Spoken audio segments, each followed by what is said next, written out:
Do you want our videos on now?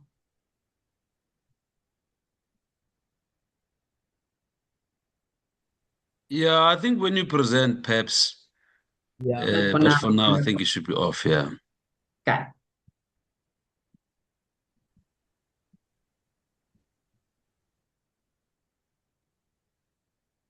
Good morning, colleagues. Good morning, attendees.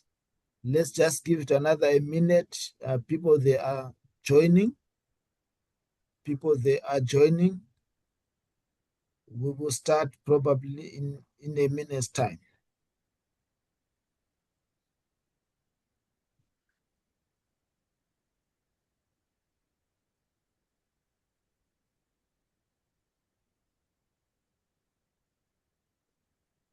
Attendees, there is an question and answer button there. You can ask some questions. Then the panelists, after the session, we are going to address those questions. We are just waiting just to give others to join. Our number is growing up. We are right now on 369,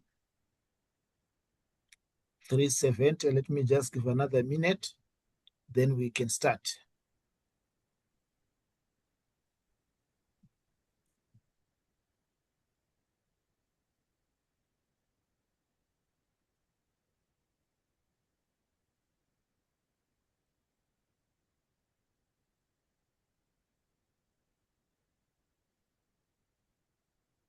All right, let's start now. We have got quite a good number. It's coming up at 387.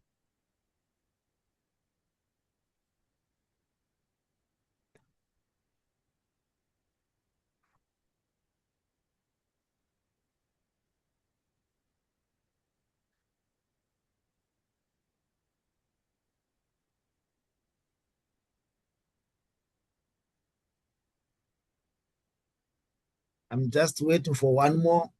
Right, now we're at 400. I'm sure Excellent.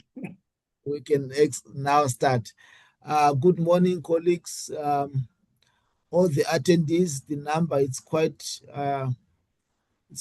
big. And today we do have got our registrar, Advocate Tuduli, Advocate Toto Fuduli. I don't know what's happening with my tongue there today.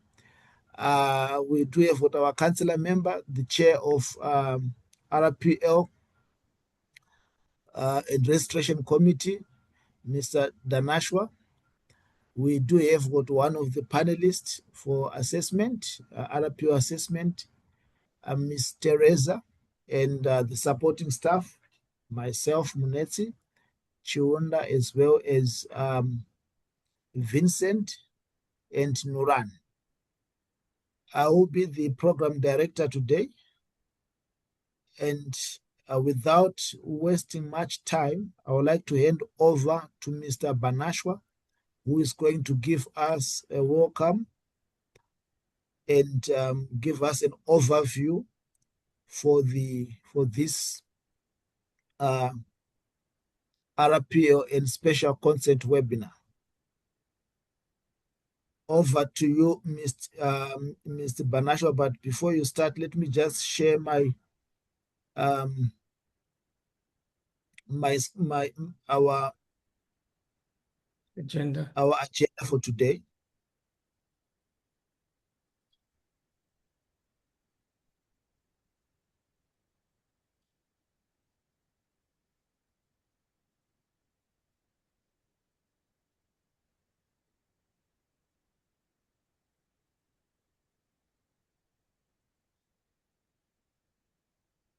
Right. So this is our agenda for today. Mr. Banashwa is going to give us an overview, a background, and some of the requirements for RPL as well as special consent. Then I will then come back and discuss some observations that we have noticed from all previous assessment and the gaps that commonly coming. Then from there, we do have our panelist member, RPO panelist member there, Ms. Teresa, who are going to give us a detailed explanation on the preparation of RPL as well as special consent, which will then address all the 10 competence. Thank you, and over to you, Mr. Banashwa. Thank you, Mr. Monetsi, for that introduction. Okay, so let me just start by saying good day, colleagues, practitioners, and future professionals. Welcome and thank you for joining us. I'm just going to touch a little bit on the missing middle in architecture. I think I've written volumes on the missing middle, but I'm just going to give you a small paragraph on the missing middle. Between 1970 and 2006, many talented architectural practitioners, yes, the word talented architectural practitioners, were caught in a cycle that they could not escape. And this group of experienced and skilled practitioners who were holding incomplete qualifications, non-accredited qualifications, or unable to secure mentorship after their studies, or were self-taught, became known as the missing middle in architecture. And I think this is the backdrop as to the many conversations we had at SACAP, from 2009 or from 2000 to actually make sure that there are mechanisms or make sure that SACAP develops policies to allow for the facilitation or the recognition of our prior learning. And when we look at the Architectural Professionals Act, this is clearly embedded in the relevant sections in that act. And then I think today I'm very proud to say that today that barrier no longer defines their future. Again, today that barrier no longer defines their future. To address this long-standing gap, the Architectural Professionals Act provides enabling mechanisms that create fair, structured pathways for progression and registration. These provisions recognize the competencies gained through practice and opened the door for practitioners to move forward in their careers. Yes, you're hearing correctly, that we have opened the door for practitioners to move forward in their careers by actually recognizing your experience that you have gained whilst in practice. At SACAP, we strongly encourage every registered professional to take up these pathways. Your progression is not only possible, it is a pathway to greater recognition, strong professional standing, and real economic empowerment within the built environment. Today's session is an important one because it speaks directly to something many people in the built environment sector feel but rarely say out loud. Architecture is built on experience, not just exams. I think in my conversations with many architectural professionals, this was an argument that was put forward, is that does only my academic experience add value, or does the PPE exam add value, and what about experience? So now we are reinforcing this, that your experience is equally important, and therefore in terms of the RPL and special consent policies that we have put in place, these are the enabling pathways that allow you to actually apply for special consent and RPL so that your recognition of prior learning can be assessed and the necessary approvals can be granted to you. Our profession has always been shaped by people who learn through doing on construction sites, in drawing offices, in community projects, and sometimes self-taught through research and collaboration with other practitioners. And SACAP's mandate recognizes that reality. Yes, that is true. SACAP's mandate recognizes that reality. And yes, SACAP must protect the public, uphold professional standards. This is equally important, that SACAP must protect the public and uphold professional standards. But it must also ensure the pathway into the profession are fair, accessible, and reflective of the diverse ways people gain competence. Again, I'm going to repeat this. And SACAP's mandate recognizes that reality. Yes, SACAP must protect the public and uphold professional standards, but it must also ensure that pathways into the profession are fair, accessible, and reflective of the diverse ways people gain competencies. Again, ways people gain competencies. That is why today's focus on the recognition of prior learning and special consent matters so much. These are not loopholes. I think many professionals argue that we've created a loophole or a backdoor route. I'm here to say, these are not loopholes. They are legitimate policy-driven mechanisms designed to ensure that people with real skills, real experience, and real contributions are not left outside the system. And I think this is why we've developed those policies to ensure that we leave no one behind. Coming back to our subject matter for discussion today, understanding recognition of prior learning, let's start with RPL. RPL is primarily for registered professionals who have significant experience and wish to progress to a higher registration category. RPL exists for practitioners who have built substantial competency through experience. Again, let me repeat that. RPL exists for practitioners who have built substantial competencies through experience over many years, but whose academic route may not match the traditional pathways. So our traditional pathways is actually we encourage professionals to go to university or to go to an architectural learning site to actually complete their degrees or to complete their qualifications in architecture. RPL is primarily a route for registered professionals who want to progress to a high category of registration. So you're going to find that there is a difference between RPL and special consent. One allows you to progress to a high category of registration if your application is successful, and the other one gives you permission to do work in a specific building typology. The principle is simple. If you can demonstrate that your experience meets the same competencies expected of someone with formal qualifications, you can be recognized for it. Again, let me repeat this. I think this is where we're finding that there's a misunderstanding and lots of debates in corridors and in meeting spaces, when we meet with the professionals, where they debate this formal qualification, competencies, experience, etc., etc. So let me just again repeat that the principle is simple. If you can demonstrate that your experience meets the same competencies expected of someone with the formal qualifications, you can be recognized for it. Therefore, we then debunk that myth that it is a backdoor. It is a backdoor route to a category upgrade. We are quite clear here that your competencies must meet the standards, and the standard that SACAP has set out is the 10 competencies that your application is verified and vetted by our panelists.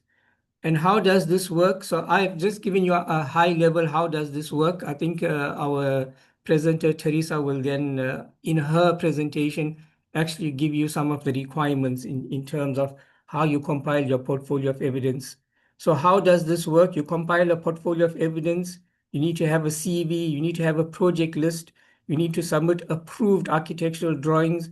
You need to have documentation, especially from Workstage 4.1 to 6. You need references and proof of the work that you have done. That portfolio is assessed against SACAP's exit level outcomes. Again, we're going back to if you can demonstrate your experience meets the same competencies expected of someone with formal qualifications, you can be recognized. So this is what this is saying here. The portfolio is assessed against SACAP's exit level outcomes.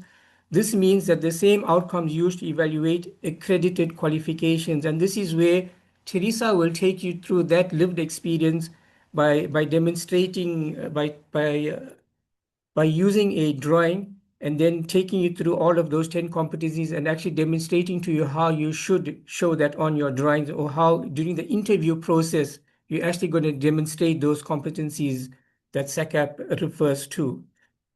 Then going further, if there are gaps, you may be directed to gap training or additional supervised experience. So however, if your application is unsuccessful, it doesn't mean it stops there. SACAP will give you a list of areas where you need to focus on and get additional training or get additional supervised mentorship so that you can close those gaps, and then you have a second bite by actually meeting those criteria. You can either meet that criteria by attending structured CPD workshops, or you can attend a module at a university or a architectural learning site, or you can be paired with a mentor who will then explain and walk you through the process to close those gaps in which you are weak in.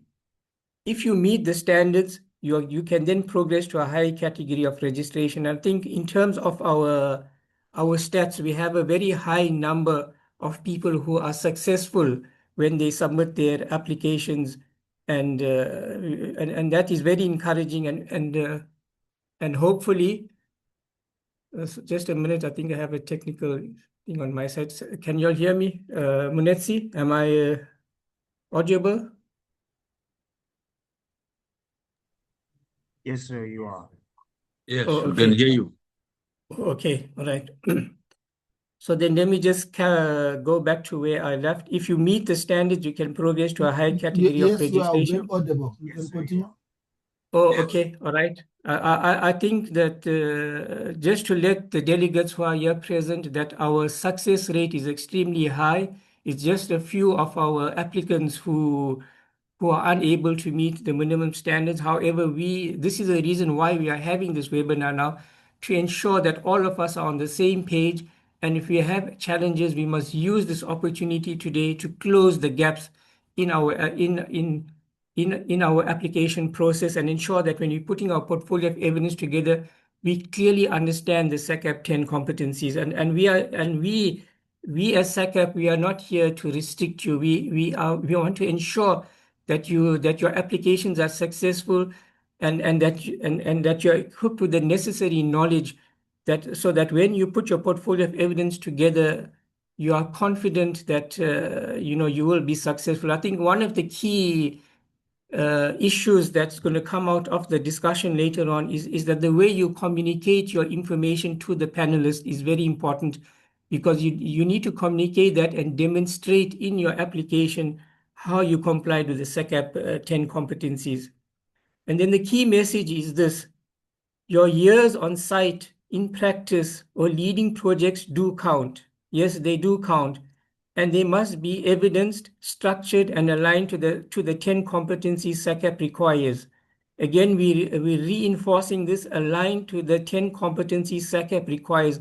Remember, there's other requirements as well. Your 6 work stages will speak to the SACAP 10 competencies, so we need to be mindful of that. Then when we look at the cognitive progression, it says that before you can walk, you start at a stage where you crawl, you walk, then you will run. So when you look at the SACAP's awareness, knowledge, understanding, that is something that you need to also understand. And then you look at which level you are at, a draftsman level, and then when you're moving to a senior technologist level, you need to understand that progression. Whilst you had minimum requirements at a draftsman level, you need to look at what is the requirements now for you to perform at a technologist level. So therefore, you need to go back to your IDOW document, and you need to read all of that information there, because that information is readily available, and that will equip you and empower you with the knowledge you need to ensure that your portfolio of evidence is actually meets the requirements that SACAP expects of you. So I think I've covered sufficient ground on RPL. We're now going to go to understanding special consent. Again, now let's clarify special consent, because this is often most understood. So special consent is a mechanism for registered professionals who need permission to work outside their normal category. So remember, when you look at your IDOW, IDOW identifies the building typologies that you could undertake based on your category of registration. However, during the course of our lived experience or our learned experience, We then acquire additional competencies in different building typologies, and then we want to specialize in those types of building typologies or projects. And then we come forward to SACAP and we produce an evidence-based portfolio, and then go through an assessment where SACAP will then deem you competent to actually do that project. And I think again, I'm going to reinforce that when Teresa does her part of the agenda, you will then be able to see what are the requirements and the compliances that the panelists will be looking for to ensure that you comply with the SACAP 10 competencies, the 6 work stages, and all of the other utilities and et cetera, that you find embedded in the IDOW document. So again, I'm going to reinforce to all the delegates that please read the IDOW document from cover to cover. Don't only look at the work that has been allocated for you in your different categories. It is very important that you understand each and every page, because it contains information that actually empowers you to progress in life. And then again, coming back to special consent, it is a mechanism for registered professionals who need permission to work outside their normal category of registration on a specific project or building type. Think of it as a bridge. It is lawful, time-bound permission that allows you to take on work that your current category of registration does not permit you, provided you can show extensive relevant experience. Again, we're going to highlight the word provided you show extensive relevant experience. And then when we look at typical scenarios, include a practitioner who experience clearly exceeds the limits of their current category of registration and who needs special consent for a specific project or building typology. Again, so if for those who don't want to undertake the full RPL process, we then have this RPL mechanism to say during the course of your lived or your work experience, you acquired this knowledge, and therefore you want to do work that falls outside your category of registration. And then you would then submit an application to SACAP, and you will subject yourself to an evaluation process where the panelists will deem you competent, or they'll identify the gaps and then ask you to fill in those gaps.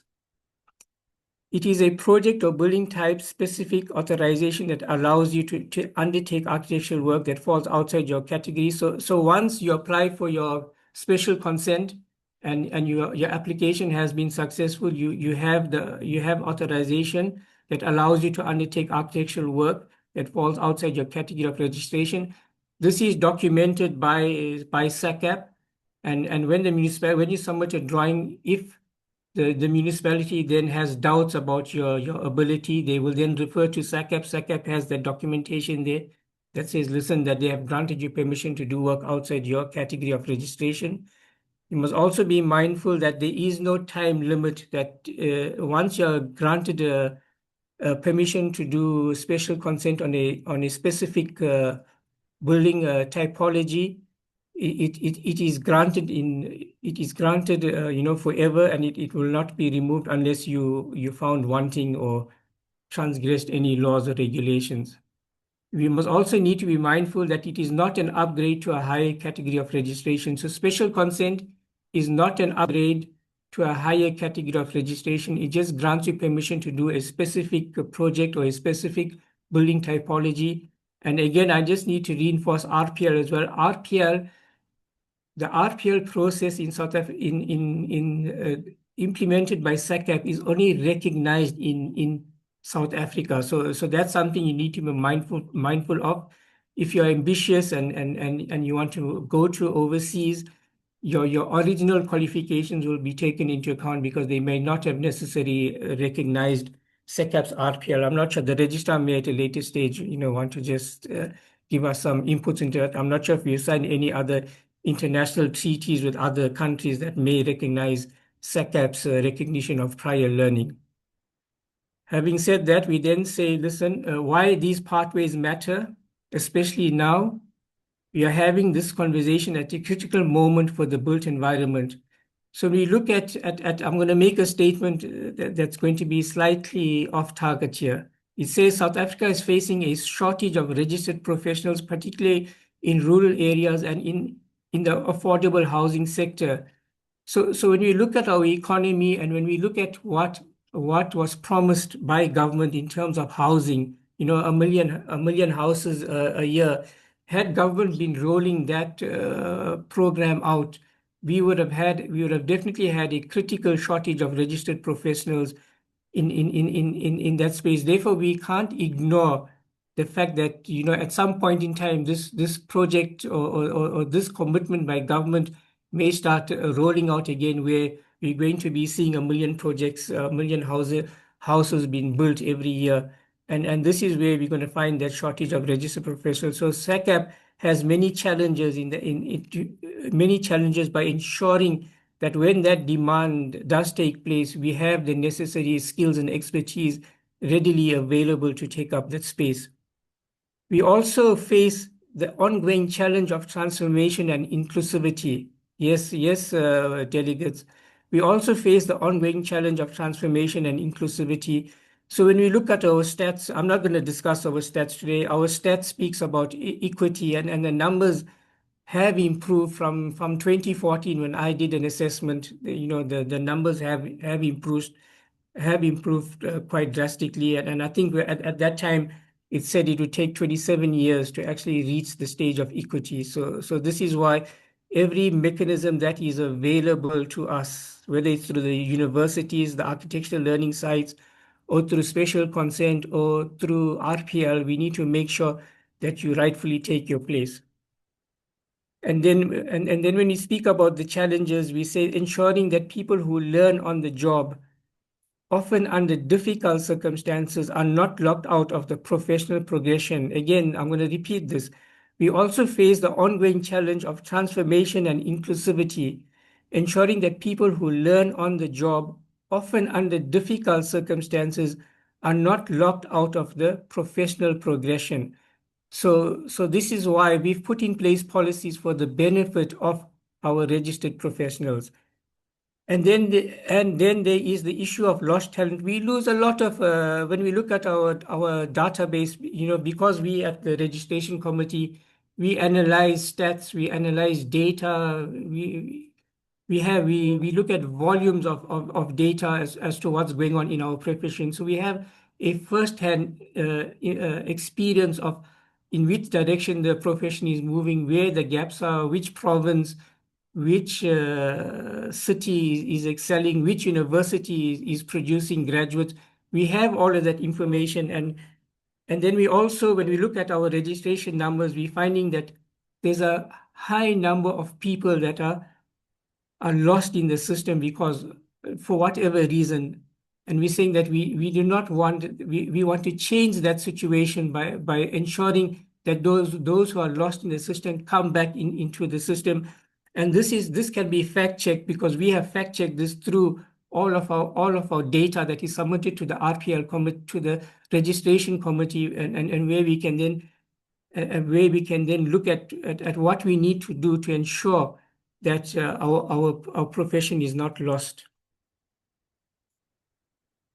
We have mid-career draftsmen, and I think we need to focus on our draftsmen and our technologists. We have mid-career draftspersons and technologists who are doing valuable work but remain unregistered, unrecognized, or stuck in categories that don't reflect their true capability. I think again, when I have conversations in the corridors, this is what is coming up. We have mid-career draftsmen and technologists who are doing valuable work but remain unregistered, unrecognized, or stuck in categories that don't reflect their true capabilities. Again, I'm going to reinforce, don't reflect their true capabilities. So we are saying that they are draftsmen and technologists who have the necessary competencies and the experience and the expertise, and we want you all to come forward and to take up this opportunity that we at SACAP are providing to you.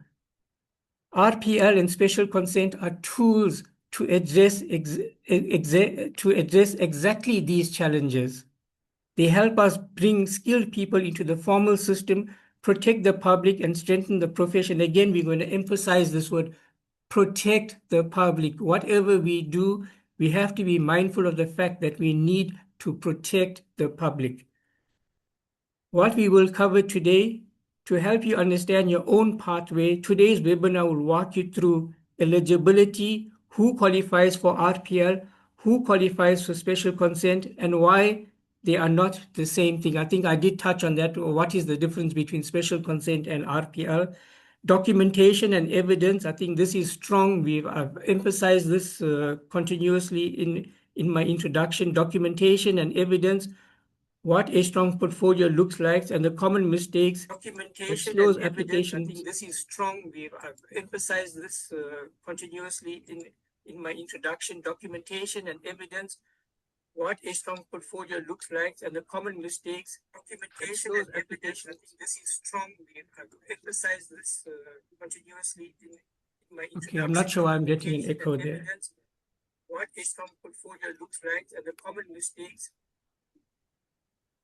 Okay, apologies. I'm not sure I'm getting that echo. And then the assessment process. Who assesses your submission? How long it typically takes, and what outcomes you can expect. Then we're looking at your post-approval obligation. Obviously, once your application is approved, once your application for special consent and RPL is approved, you have other obligations in terms of CPD and other compliance requirements. All of that will be communicated to you. So what we will cover today will be done by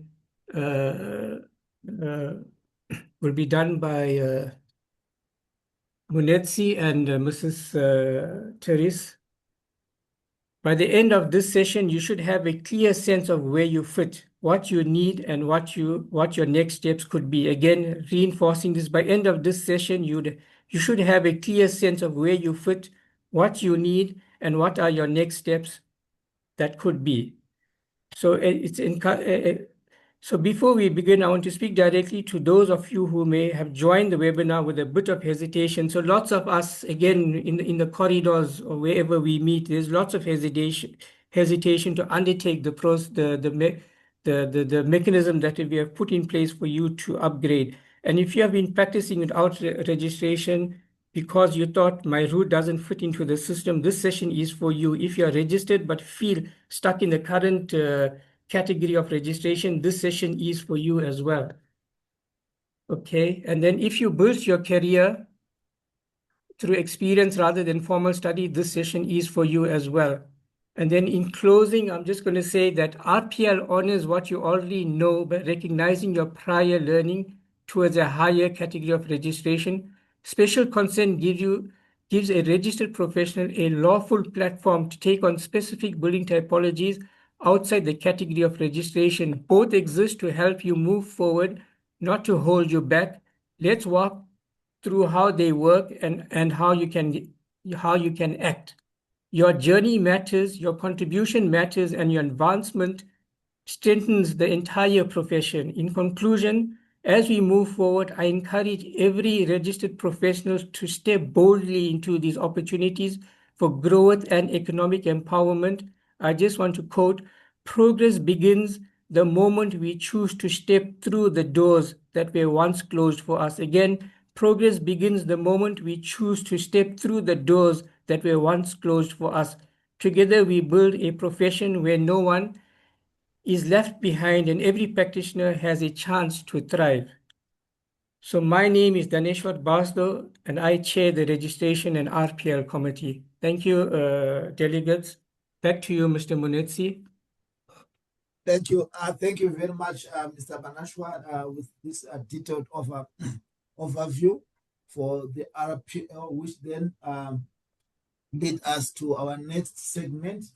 Our next segment it's one that we derived from all previous assessment, a number of gaps that we have identified that we want to share with you, so that when you prepare your presentation, you need to take this into consideration. And Teresa, she will then come in and iron out all these gaps that we have identified. So the first one here, it's these gaps, they have been arranged under the 10 SACAP competence. The first one there is your architectural design gaps. In most cases, most of the portfolios, most of the RPs who are being assessed by the panel, one common trait is that no architectural design process have been demonstrated, which means that the design, the portfolio did not show any design there. What does this mean? It means that there's no sketches.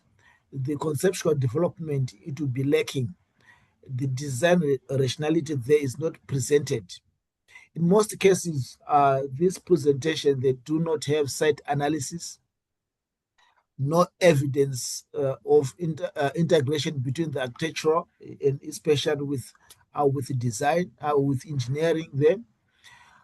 One of the area that the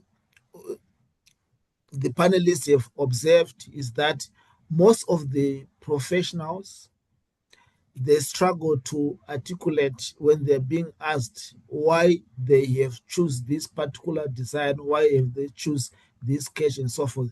They tend to struggle to explain their decision. How do they reach to such a decision in their process there? So those are the gaps that we identify on stage one. And let me move to the next stage. After time, the portfolio, there will be no sustainability strategy or energy efficient evidence. What have been submitted. They will be asked windows schedules. Why have you put these windows where they are? You just need to explain. Some they might not, it will be missing. The analysis of the climate response design is not in certain areas, especially those which are near waste waterlogged areas and so forth. You just need also to design with the issue of climate change in mind. So there must be a proof, there must be evidence, something tangible in your portfolio. So most of portfolios that have been assessed, there's no demonstration of sustainable building system integration. Okay, but Teresa will then come in and give you much more and a meat on all these areas that are missing. On conceptual, there is no evidence of site context analysis. Did you do the analysis when you site analysis, especially that it will be probably your stage number 2 and so forth? What have you done and so forth? No understanding of surrounding community and urban relationship. So when you present your plan, let's say for a house, did you check the boundaries? Did the boundaries check on and so forth? Does the other a neighbor sign on that plan, or those things that might not be in on the plan that is being submitted? Okay.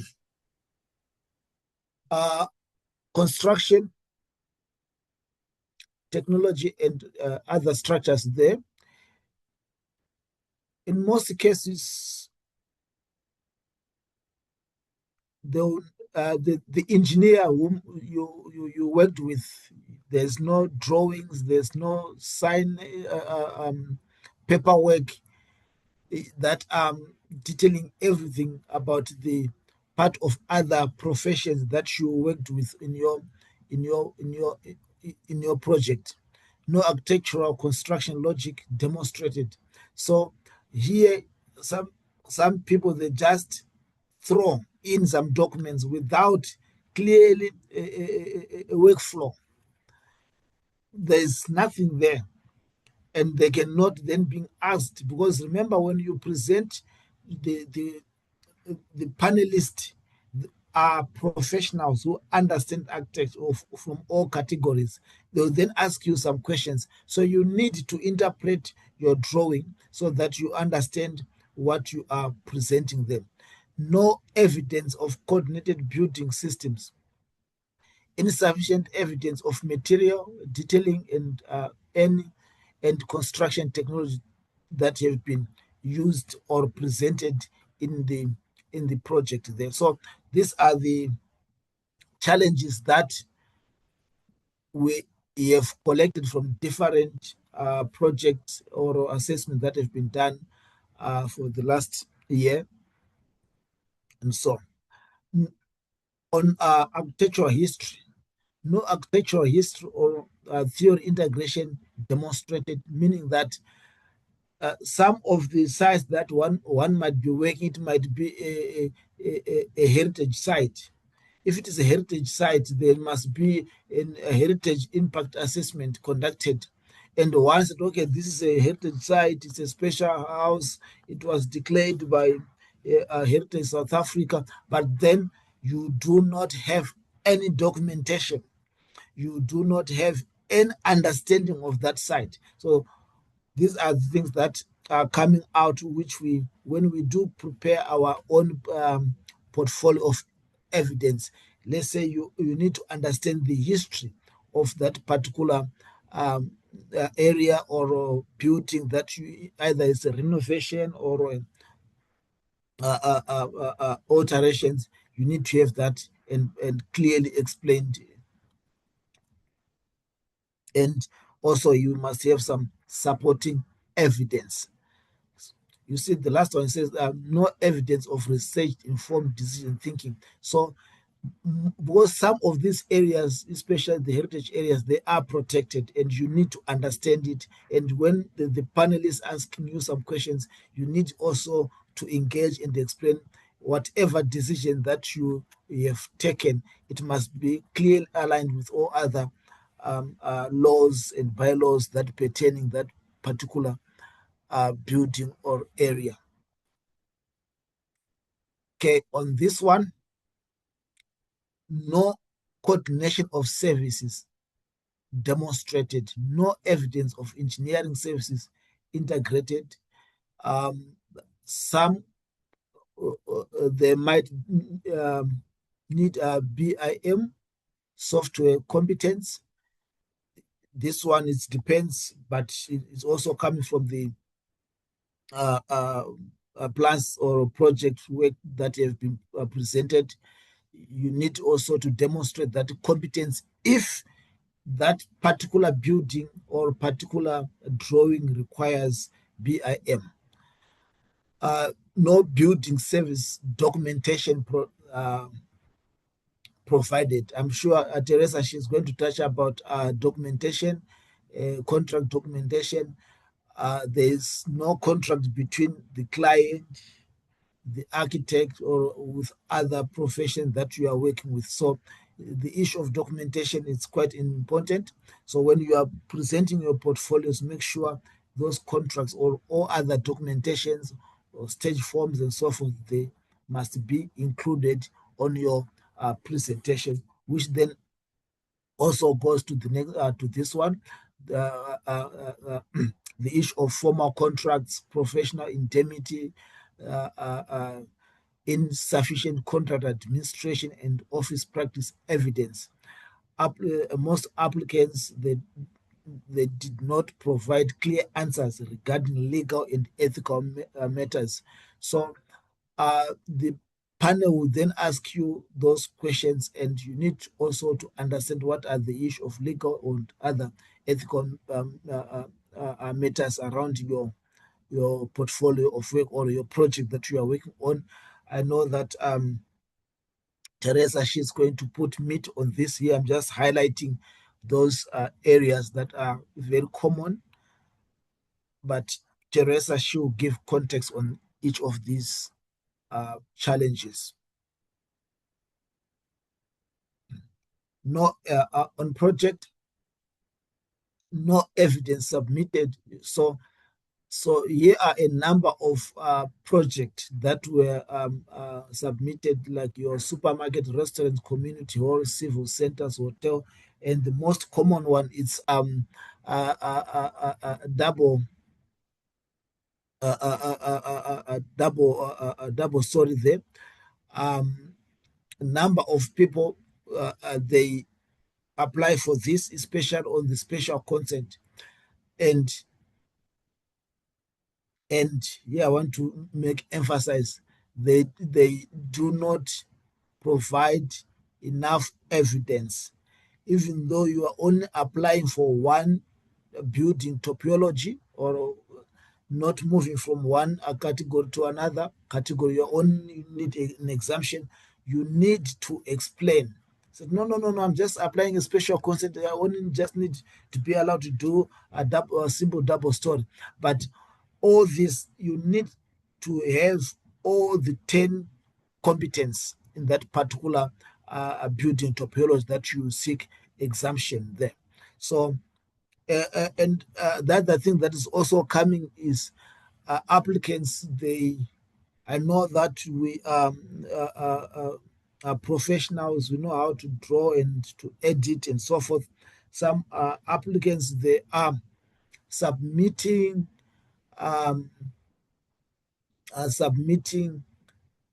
plans or drawings, one that have got false or fraudulent approval stamps, or you just go on the information block, you change the name of Mr. X, Mr. Josh Soap, to put your name there. But before the assessment team, they do scrutinize these things, and at certain time we can also approach the approving municipality to verify whether the plans that you submit are actually your own plans. So it's just an area that I want to flag here, and it has been flagged a number of times. So make sure you are submitting your original work or the work that you have worked with other professionals, and your name, or it must also appear, even though you might not be the one who is going to submit that plan, but your name must appear as part of to indicate that you were part of that project there. So here is on my ending here. What does the panelist do? The panelists will then go through your documentation, and they can not upgrade you if all the 10 competence are not demonstrated in your project. They cannot upgrade you either on special consent or RPL if you did not submit evidence that there was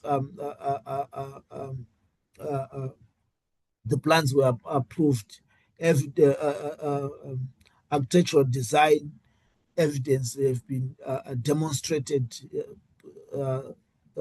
sketches, you explain your conceptual design. There must be evidence. It's an evidence-based assessment. So if those are not available or cannot be ascertained, the panel will not then therefore approve you. They can recommend you to do either CPD courses so that you improve on the areas that they have identified.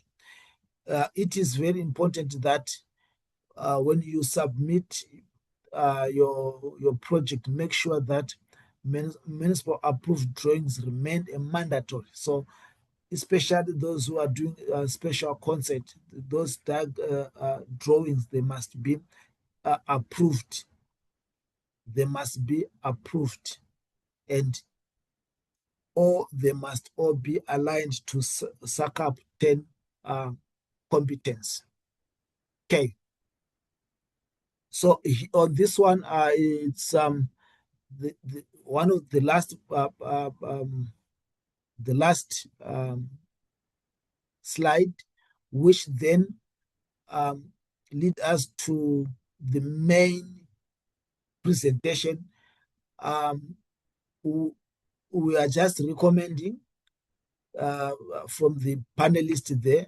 These are some of the comments that they normally put, but not for we just paraphrase them.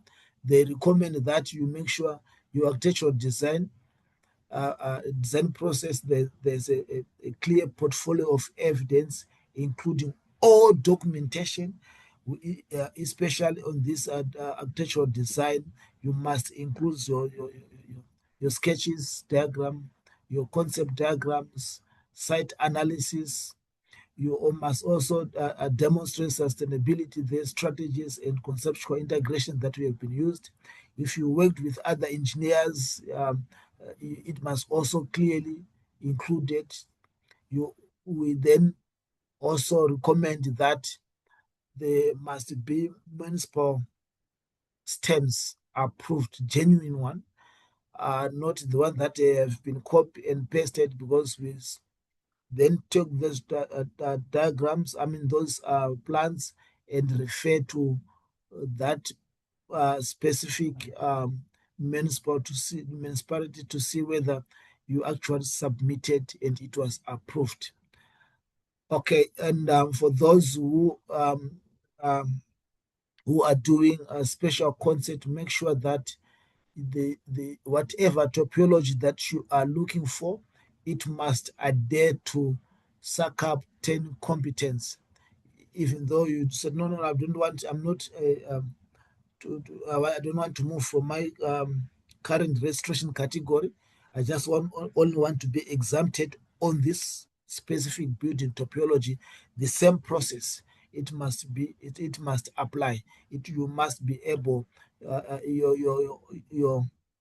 your portfolio must be able to talk to SACAP 10 competence wherever necessary. That will be the end of my presentation, which was about highlighting gaps that we have observed for the past years. So how do you then address these gaps that I have highlighted? Teresa, now she will come and answer that. She will answer those issues that I have highlighted in her presentation. So over to you, Teresa.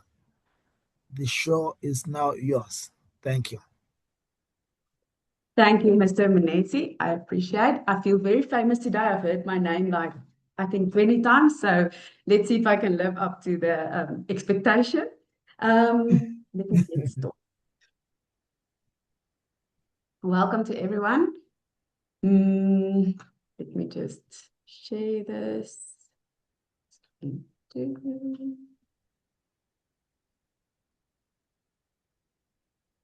Let's place it. Nancy, can you just give me a yes? Everything is good and showing? Yeah, yes, it's clear. Fantastic. Okay, I want to shift this around just so that we have everything in place. Okay, welcome. And I'm hoping to give you real information to make this process work. I'm Therese van Deventer, and I am a success story from OPL, and now currently serving as a panelist on the interview part of the OPL. I have found a deep passion for what I'm doing at the moment. So let's see if I can help you close those gaps, like Munetsi said, that we are finding that everyone has. So I'm going to present one project, and then if we have enough time, I'm going to give you an overall view of what a portfolio should look like. I'm not saying it's 100% proof. I'm saying let's just see if we can help the process and make it better. Okay, so a lot of us, I think, look like this on a general day, where everything is actually just chaos, and we try and put everything because we are creative creatures. So neatness isn't always our first thing, but guess what? push that all aside and put it on the side and let's do a perfect portfolio. And for our interview day, we put our nice clothes on and we present ourselves as professionals and we take it from there. So an architect's portfolio is like a building permit. It takes way longer than expected. It goes through too many revisions and still somehow you feel it's incomplete. It's okay, we're going to do this. Okay, so here's what I'm going to do for you today. I've got one sample project that we're going to discuss through. So we're going to discuss it in terms of the 10 competencies, how to present the competencies as a project, not just understanding the competencies, but to actually present it as a portfolio in a project. Also, I'm going to work in between, so you will see there's little yellow bulbs that will say where the SACP 6 working stages, you also present that into a project so that you have that surround complete feel of a project and that you give all the evidence that you need. So I'm going to work on this project. This was my project 4, and we're going to call it House Bond for now, just for the fun, because it is shaken and not stirred. And my first mission would be, when you start on a portfolio, it's chaos. And I know the feeling, and you want to start somewhere, but you don't know where to start. So go to step 1. Step 1 is check your competencies. Do the stupid thing of printing out your 10 competencies and just as a reference, make a tick against everything that you can, out of your head, without searching, say, yes, this project definitely was architectural design. There was a design process, it was good. Environmental relationship, can't think of anything now specifically, but we'll get to that one. Construction technology, oh yes, I can remember this, and this, ticket. Structure of buildings, yeah, can't remember. But tick it through. That is how your brain is going to start working and get this project to a point. Okay. So now I've made that checklist. I've got something to work with. So I start at the first point and I say, okay, so I've got my list of competencies. Here is the key points. So what I did was I used this as my basic second page of my project. Why? 2 reasons. It's something that helps you structure your project. And the second thing is it's going to help the evaluators to actually see what we have to look for. Where is the point? Because sometimes it is a lot of evidence to give about a project. So structuring it like this helps us to see and you to formulate it and get your words together. So House Bond, for example, was what we call the living gallery idea of architectural design. We had art and we had pavilion and we had a lap pool and massive volumes. So I knew all of that information had to come together below the competency of architectural design. So that was my key point. Easy enough. If I had any questions, if the committee had any questions, that's what I knew it could work with. The environmental relationship, it definitely had orientation, it was off the grid, there was demolishment, there was tree spacing. So I immediately know when I'm going to get to that point, I need to elaborate on these points. Construction technology, it was sustainability, there was maintenance, there was a Marmorant product that we used, and the building structures. The whole theme of the pavilion beams and the collaborating with engineers and interiors, and there was a lot of detail. So I knew, okay, there was a lot I could fill in, but those were the key points. Context and urban relationships. There was heritage on this project. There was forest town HOAs. There was micro environmental issues that we had to deal with, neighbors and relationships. And the architectural history, I did a full president study on it. And part of my president study was Barcelona Pavilion and overall too. On the building services, we had demolitions and cut services of the new and the old services. We had then the next point was on contract documentation, demolition, PROG, council approvals, occupation certificates, site reports. There were so many things. On the computer application, we did detailed drawings, 3D presentations, documentations for PROG. And then on the office board, full responsibility for design and site report inspections. So this is just step one. This is to formulate your brain, to get to a point of, okay, now I've got a structure for my project, just the one project, and I need to now continue with it and take this. So, I actually had a nice zoomed in one for you guys to look at, but that is what I did to make it presentable and to keep my structure together and make sure that when the panelists are looking for evidence, it's easy to find it. Step two was write your summary, your about. What is this project about? Step two gives you a lot of opportunity to really get into this project. So it's usually a one-pager description. I would ask, out of a personal opinion, keep it a little bit interesting. Tell us about the interesting facts of the project. Every project has a story. So give us that. You need to mention through this, what was the client's requirements? But don't make a list. Don't say, oh, they wanted 3 bedrooms and 2 bathrooms. Okay, good. Find a way to incorporate it. Relate your thoughts already to the 10 competencies when you tell this story. Physically highlight the competencies in this description. It helps. And then this is your chance to already check the architectural design box. So it's the first check.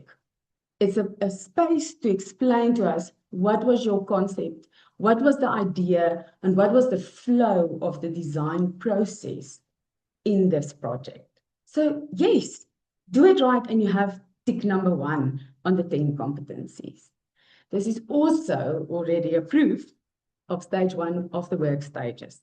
So, hey, just by writing what happened in the project, who's the client, where did you meet him, what was the first initial appointment, that already gave you 2 ticks. So you already got a lot.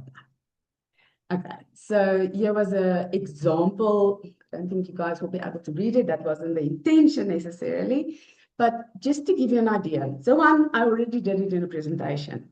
Because why? We are designers. And I'm going to keep on saying this. We are designers, so let's design our things. Okay. This about that you're going to write is probably going to be the base of your 5-minute speech that you have to give in your interview about the project. So do it, do the effort, go into it, because if you do it right, you can discuss your 10 competencies, you can easily give us some key points, you can check your architectural design already, and we have evidence of, yes, this is what's going on in the project. This is like your chance to say more than just a picture. So take it, take the time, write it properly, make it a story so that you can speak this, what you've written, into the interview area. And that is where most people struggle, because what do you say in that 5 minutes about a project that was probably 2 years long? It's a lot. So structure your thoughts and get them now already ready for this. Okay, so we've checked our basic competencies. We have done our key ideas and what we want to add to it. Here is it now. You need to gather that evidence that Minister Munetsi also spoke about. We are not seeing evidence. People want to, in that half an hour, tell us, no, but I do this. And I do this, and then I go, okay, but where's the evidence? So yes, we can figure things out for ourselves. But does that make you a professional or me a professional? So I need you to show me that you're a professional. And this is part of acting like a professional. So gather your evidence. It is the important part. They say architecture is about shaping space. Well, your RPL portfolio is about shaping a narrative out of scattered PDFs, sketches, site photos and emails and things you've sent the contractors 6 years ago. So search, go into your mails, go into your background, go into those papers lying somewhere in a corner because they are there and there's sketches in there. And it doesn't matter what the sketches look like. If you still today don't know that an architect sketch is not a pretty picture, it's not an artwork yet. The artwork is the building. It's still a sketch. And a sketch gives info, and it gives reality, and it gives evidence. So please, stick to our evidence. Good. Okay, so how do we gather these evidence? What are we searching for in those emails and sketches and everything that we have? Let's start with competency 1, architectural design. So I think it's being clearly made what is part of architecture. In all of the RPL sessions, we have spoken about what is architectural design, what is construction technology. So I'm going to try and not go into that as detail, but go into how to present it. So the info is here if you need it, but in my opinion, let's focus on how. How do we do this? How do we physically show the evidence? Okay, so if I have to come back to this one, I will, but let's try on this one and explain it. So as an example here, and this was my second or third or whatever page in my project. What am I showing? I'm saying, guys, here's the base. This is what I have. And this page, you will see how many times it's going to pop up in my presentation because it gives so much evidence. But this comes from, and if you look at it, it's like, oh my word, it's one demo card mess. And yes, that is what it is because that's how a project starts. Okay, so what have I done? I've taken my hand sketches. So you'll see on this, for example, there was a first hand sketch, just a quick discussion of the client. Okay, so we're going in this direction, we're doing this. Where are we? What are we doing? Those kind of things. There was a few inspirational pictures already that we've spoken about and that we've looked at. Then there was more detail coming in.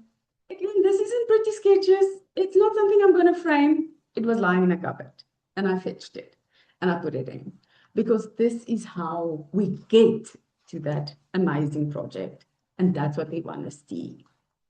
We all know design is a process. So architectural design as a competency, we want to see your process. Show us how you did it. I did another picture for you. So let me just quickly finish on this one. So just FYI so long, actually no, I'll do that later. So there was a lot of detail. There was inspiration, there were sketches, but this is part of architectural design. The other process that I followed on another one of my projects was to show the development in a different way. So it doesn't always have to be, please don't go and copy my things. What I'm saying is there's ways to show it. I'm giving examples. So on this project, I had basic because it was a very slopey stand.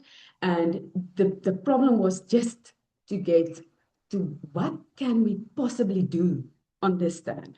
How can we cut in? How can we cut out? So there was a very big process of figuring this out. And I went and I showed that process. This takes one page in your portfolio, in your project. Do the effort, get it.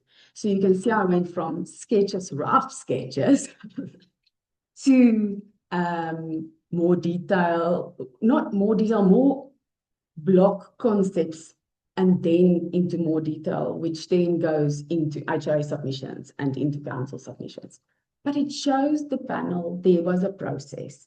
there was info. And when we see stuff like this, we know it's not the only two pictures you draw. We knew there would be more. There's evidence that there was obviously more, because you're not going to go through the effort of doing something and it's just nothing. This was part of the process, and you can see that. Okay, so that was just the other thing, easy way to show something in architectural design is real versus render. We love seeing site photos. Gather those site photos. You have probably 1,000 of them, no more, on your phone. And sometimes it's good to just get to that point where, hey, it did actually work out. So here you can see on another project, I did real renders versus real, and this was during the process. And you can see it's coming together. And that shows a lot for us as panelists, and that we will interpret.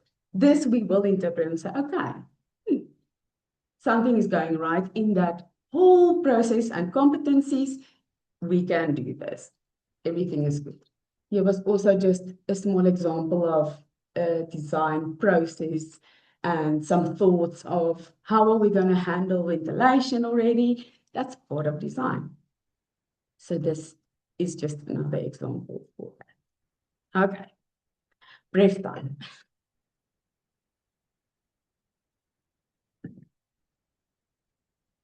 Competency number 2, environmental relationships. For some reason, you guys struggle with this. I don't know why.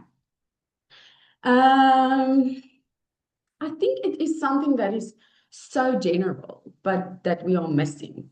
So this is all about orientation, sustainability, water and waste, your XA calculations that you have to give to council. So you've done it. Show it to us. But don't just show it, and I'll show you now. But all of those things is part of environmental. The other thing was like neighbors, where the area has also influence on that, where your project is. Okay, so if you look at this, so I've again added 4 of my sheets of that project, just to give you a good example. So the quickest and the easiest way to show environmental is through your science calculations. So part of my council drawings, and yes, I do include all my council drawings in my portfolio, because in the end, if we're looking for something, the evidence is there. If your council drawings exists out of 2 pages, I'm gonna wonder, yes. So I think there was at a stage where SACAP said that your RPL portfolio can be like 5 pages per project. Yeah, that would never work for me. So I ignored it. And I would ask and say, ignore it. And rather give more evidence than less. Because we always sit afterwards and we try and figure out, is everything present or not? And is it just something that we had to pick up in a conversation, or is there physical evidence? But in the end, we need the evidence, because how do we file this and say, yes, this person does have the abilities? Okay, so my science calculations, that was point 1. The mistake, in my opinion, is I should have wrote here. And you'll see, for example, like these features I've put in on my portfolio. Those say, listen, this thing is about this. So I should have said there, this is about environmental and relationships, environmental relationships. Just make a small note. Just do something on it and say, hello, here's my evidence, environmental relationship. It's hard work. A portfolio is hard work. Was many nights, many days, many, yes. But do the effort. Do the effort. What else do I have? Solar. Solar is an easy one. But again, don't just show us a roof plan and there's solar on it. Whoopie-yay. Let's write a note there. Make a note like that, but make a note here and say solar, and here was the problems, or for instance, there was no north roofs, or there is north roofs and it was placed on this, or maybe it was placed on a west roof, and your calculations show that the west roof was better for the solar in this case. There's a lot of things. So even as something as simple as a roof plan, yet again, I've got a full set of plans. Roof plan shows there was a thought of solar and of environmental relationships. So those are the things that we want. Backup water system, same thing. If you have a sketch of the original site, I didn't do another example of that for you. I did it in another slide. It will come up later. But there was a sketch. Again, there's my picture. I told you it's coming back.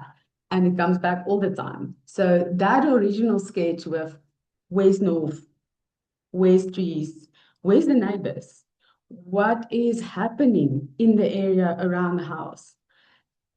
There gives me another point on environmental relationships.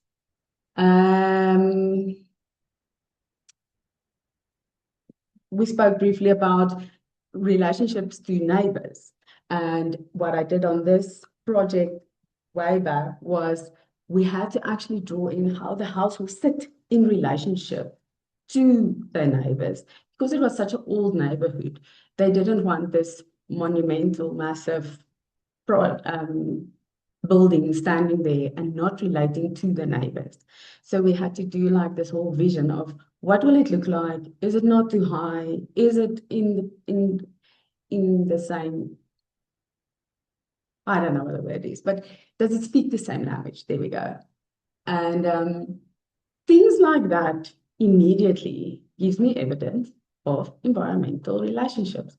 So all those small things you did, go through your project, gather them all, figure out where they fit in, and put the info in. You'll see on one page I did a lot of different info. We'll come back to what else is on this page. But we did do a lot of info, and a lot of the things repeat. But that's even better, because then there's no question, oh, where was that environmental relationship? Oh, it's there, and it's there, and it's there. Great. Put those tags on. Construction technology. So it's systems technology, materials, detailing specifications. I have to go back, I think, because I think I missed the stage 2. Did I miss the? Yes, I did. I'm sorry. I just want to go back to architectural design. That is where stage 2 of the working stages from SACAP comes in. So it's your concept and your viability. Again, if you do the sketches, already you have ticked the stage 2 of that. So not only have you ticked architectural design competency, you also have ticked stage 2 work stages. It is literally translating the client's brief, which is your about, into and then a visual sketch. So it's an easy tick box. And if you ticked it, then you get points. Points make you pass. So that's all we want. Okay, sorry, I wanted to just go back to that work stages because I saw I missed it. And here's the third one. Okay, so back to construction technology. I hope everyone is keeping up. Sorry for that. So construction technology will give you stage 3 as well. So it's design development. And that's after your concept. So your concept is done. Now you need to refine it, your details, and formalize it. So again, it's an easy tick box. Just note it. Put it on your portfolio. Say, stage 3 work stage, put a stamp on it, do a sticker by it, anything to show us you are aware of your work stages, you're aware of your competencies, and this is how you incorporated them. Okay, so how do we incorporate this? So you will see on this house as an example. Remember, again, here's my pretty picture. The one I said it's going to pop up. It popped up again.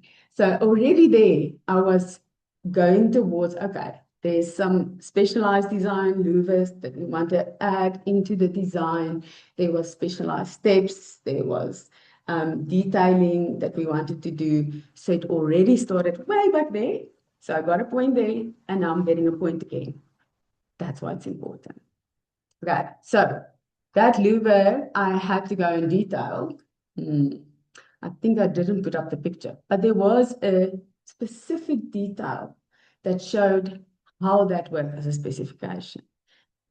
And that is what we need under construction technology. So the window screens, we detailed every one of those, and that formed part of my portfolio. I put it into all of those documentations, not just as my council plans. Or if you leave it in as your council plans, tag it, highlight it, revision cloud it, do whatever you must to write there and say, you are conscious as a professional that this is construction technology and that you are showing it as part of your portfolio. What I also had under construction technology was engineering plans and drawings. So some of it was that what I gave to the engineer, and some of it was that the engineer gave back to me. So there is a correspondence and there is a work together flow between the two. The same with the interior. There was drawings that I gave her and things that she worked through and gave back to me, and that's how we regulated the whole project. But I'm showing it. I'm showing it to say, here's my evidence of construction technology. Okay, what else is on here? So these comes with detailed drawings. So anything I know on this house, what we also did was we used Marmoran special wall finishing material. But to do that, I had to do a full detail of where every block will be. I had to measure out, give measurements. There was a full A1 of details surrounding just adding that material to this project. Yes, it's a lot of work, but you've done it already. So pull it in and just show us that page and say, construction technology, material, detail, this is what we needed. I hope that's clear. I don't know if I can see any thumbs up or anything of a life out there that everyone is still with me and going strong. Okay. Then that finishes off construction technology. The structure of the building, also competency, obviously. So it's also part of collaborating with the professionals, knowing everyday practice, structural info. So do you know how a foundation works? Do you know how far can the concrete span? Do you, as a professional, understand that you can't design a house of 10 by 10 meters and expect an engineer to put a slab over that? We need some sort of structure below that. Those are the basic stuff that we want to know that you, as a professional, understand. Not just the engineer, you as a professional. Because I'm not saying design the column. I'm saying, do you understand that there should be a column? And that's what we want to understand. Okay, so how do we do this? So say there was a difficult thing. I had an example on one of my projects where we built coastal, and when we started digging, it was sand at a slope of 7 meters over a small stand. So it was chaos. What did we have to do? We had to stop. We had to say, okay, new details needed. The engineer and me had to sit together and say, okay, how can we handle these details? How are we going to get these foundations to work again? You, as a professional, need to tell us that you understood that there was a problem and that we needed an engineer at that point and that we needed different foundations. So FYI, on that project, we had to do 1 meter wide or 1 meter wide, 1 meter wide foundations to actually keep that building afloat. I think one of them in the middle of the house was actually 3 meters wide, just to keep that building do not go down the side. So we want to know on this project that you are presenting to us now, what was the structural challenges? On the one I presented, you will see there was this massive pavilion overhang, roof slopes, and we had to design columns, and the way that they had to be fastened because of the wind loads that comes under a roof like that and pushes the roof off. But if I didn't communicate this to the panel, they're not going to go, oh, I wonder if she thought about the wind load. No, they're not. They're going to go, oh, probably the engineer did tell her, but they don't know whether I was conscious of it. You need to tell us this was a problem that you dealt with and that you have helped solve. What else is there? So it's possible to show a lot of detail on the council plans that you're submitting, but again, enlighten them, show them to us in a different way, highlight them.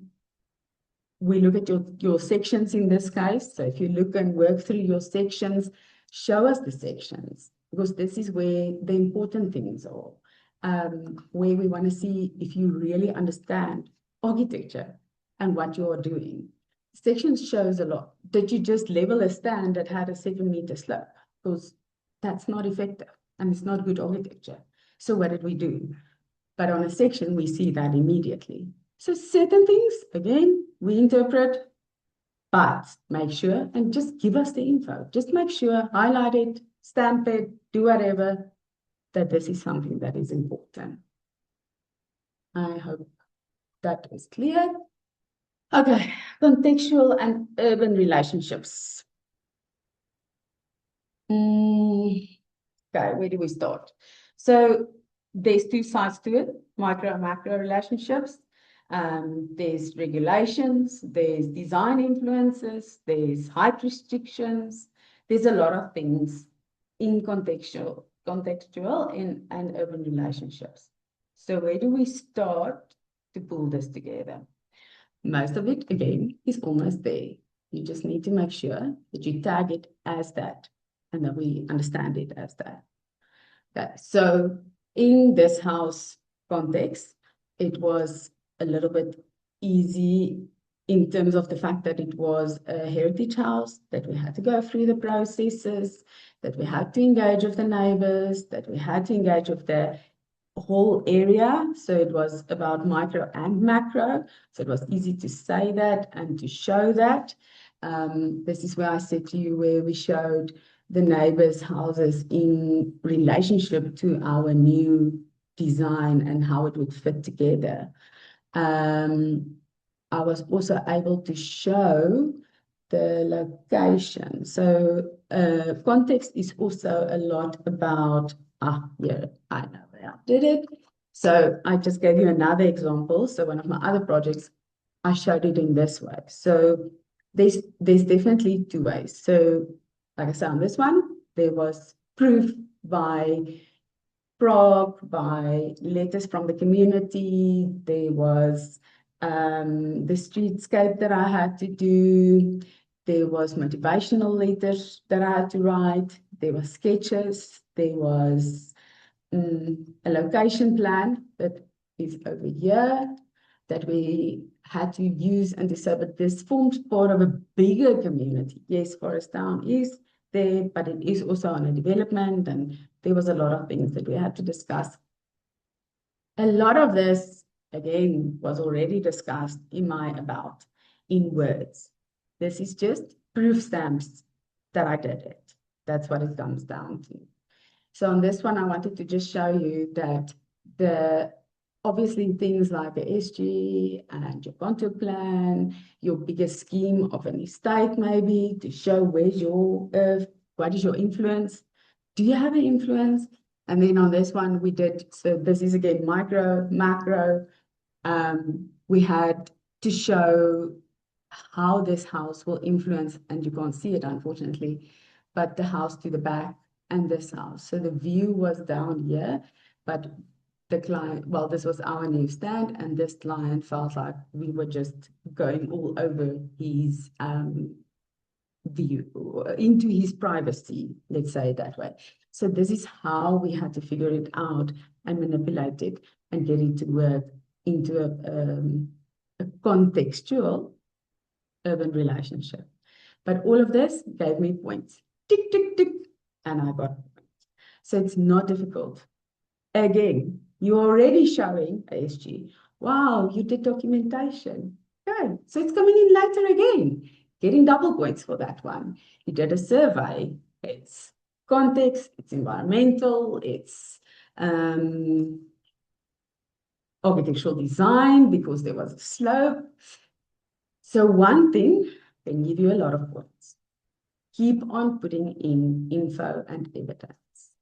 Okay, I hope everyone is with me and that you understand contextual and urban relationships and how to show it. Okay, this one everyone is struggling on, the architectural history and theory.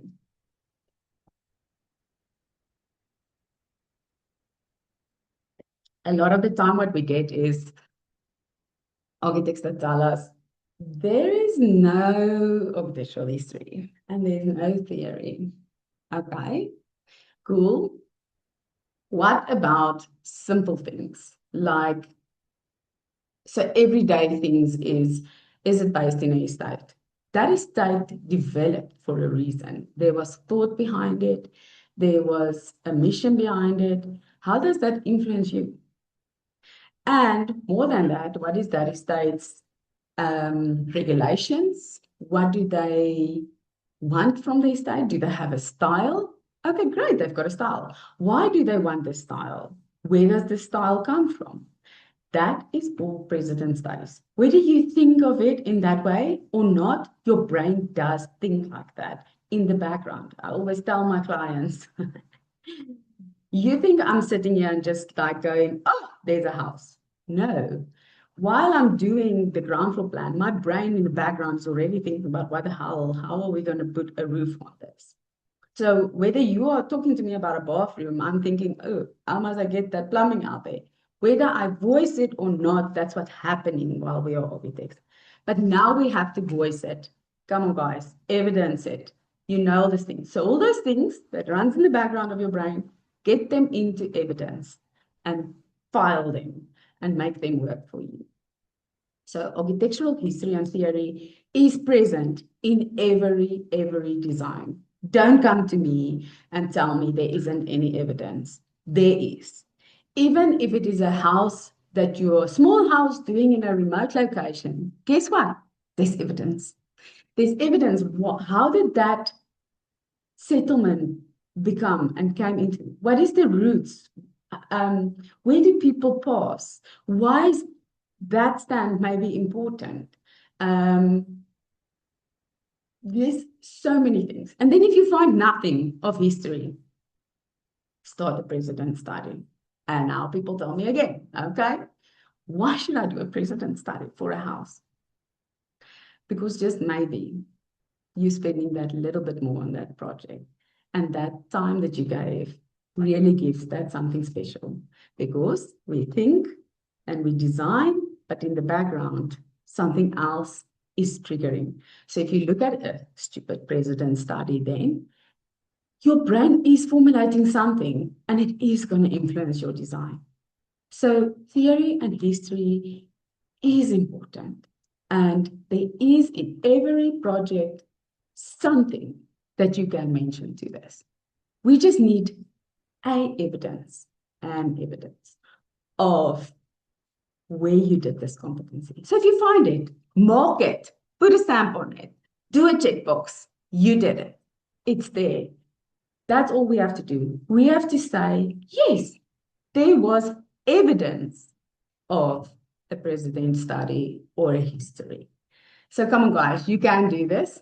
Okay, on this project, it was easy, I'm sorry. But guess what? My favorite plan is back. The one that does everything for you. That ugly little sketches, it's back again. Okay, so I was able, on this sketch already, the client and I was speaking about influences because it was an art gallery, a living art gallery, and it had already this precedent study that we started searching on and designing on. It already led to things, and I was able to show that through my notes that I made on the plan. Like there was things that we were looking at And yes, it doesn't all come to play in the end necessarily. That's what happened because we had construction technology problems. But it's fine because it develops the design. So I did show and I did write in my about. Here is what was our president study. Here is our history of the Prague, of the historical house. There was some familiar person that stayed in the house for a very short while. So it was something that was part of our Prague appointment, our aansoek. So that gave me a lot of history on this project. But remember, I also have 5 projects. So there was on all my projects something that I could say. And maybe it is on a lodge. And there is a rich Africa history in the area. For example, the Kruger National, the Greater Kruger National has a lot of history in it and that history maybe influenced your materials that you used on the lodge. Then pull it through like that. Write it in your about, put it on your pictures, put a picture on of how the history came into play. So there is always a method. Another example was, so I live in Gauteng and we do a lot of work in Midstream, and Midstream actually developed around a node, and their whole idea and theory and history was about the Monopoly game. So the first section, for example, was named after the names of the Monopoly game. And it grew out from there, and every area got a different idea. But that's part of that context, micro and macro, and architectural history and theory. So again, one evidence we find can go and help us on all the other competencies. Okay. So there's always something, just dig and think, and it's there and you'll find the evidence. Guys, building services. How am I doing on time? Oh, still fine. Okay, building services and related technologies. So we're talking drainage, municipal services, servitudes, electricity, solar, already there. Your brain must go, oh, tick, tick, tick. I must just go and stamp them and show, here is my evidence. Because why? You already added your full set of council drawings. So there should be services on there. There should be servitudes. There should be electricity plants. There should be solar. So there is really a lot of evidence already. Easy, guys. Just show it to us. But don't just show it. Name it. Stamp it. Tell us it's there. Don't go and search for it. There it is. I know as a professional, it's there. That's what we want to know. Because we want to know what you know as a professional. Okay, so circle it on a plan. Tell us services connected.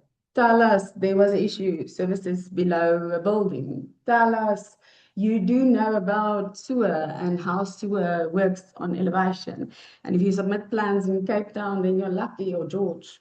Then you're going to have a massive plumbing plan to show us on elevation and calculations and tables and everything. So that all counts. That is your evidence. Name it, stamp it. Okay, that we know, you know. So electricity plans, it's really an easy one, guys. Previous slides, I showed you your SGs, your sewer slips. Put them in and put 2 stamps with them because it's a building services and it is a environmental and it is a context. So stamp them, put it there and say, I've got it all.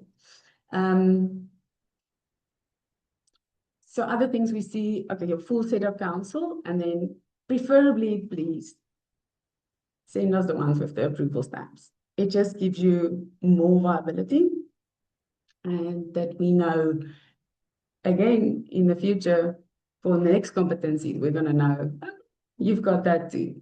Okay, So give us the stamped ones. We know council at least approved it, so it's approvable plans. We don't have to look at it in detail or major detail. We can look at the holistic detail and what we get from it. Yeah, so this was a full set of council drawings that I added to my presentation. Okay, what I want to say, this is again a highlighter point. This is stage 4.1 of the work stages. So showing us your documentation, your full set of drawings, showing us your municipality submission forms, showing us your, what else is there? The stamp, those things can tick stage 4.1. So you've ticked building services and you've ticked work stages 4.1. So you're doing great at this stage. If you can get just this evidence, you're already more than halfway there. Okay. So contract documentation. Here comes the same one again. If you've done stage 4.1, you already have documentation. So now you need to put it all together. Okay. So any written agreements with clients, any building contracts, any records of meetings, site notes, council forms, HOA submission forms, heritage certificates, heritage applications, all of those things. Make a page, just drag them on there. We don't have to read what was the detail about it. You can see, and if I go back just a few slides on this one, I think, you can see there's a Prague stamp. So it doesn't matter what is written in there. Okay, on my presentation, on my portfolio, you could see. But if we can even see if there is a Prague stamp, then we know it's been approved by Prague. So your evidence is there. Your letter from the community of heritage, what you've written to them, because that's all part of design. You've written a whole thing about a design, and you've probably had to, what's the word? Architecturally speak it, and describe it, and describe your thought process and why you're doing this. So there's a lot of tick boxes in something simple like a letter to the community because of heritage requests. What was this? My demolition certificate, my the letter of recommendation. There's so many. Just want to get back to the info that you can do under contract documentation. Because I don't know about you, but when I studied architecture, I thought, oh, this is going to be great. I'm going to draw pictures and houses the whole time. I think I do more admin than designing. On one project, I mean, if you have to think of the amount of paperwork, of regulations, I definitely have a full-time secretary just to do some of the admin. There's still a massive amount that I have to do myself. And that says to me, there's a massive one on contract documentation. It can't be difficult to prove it. Just prove it. Just show us anything. So like on that previous page, do a page where you just drag all of that information, at least on one project. Drag on your, I've got an example now. Oh, there it is. Okay. So there was my presentation page.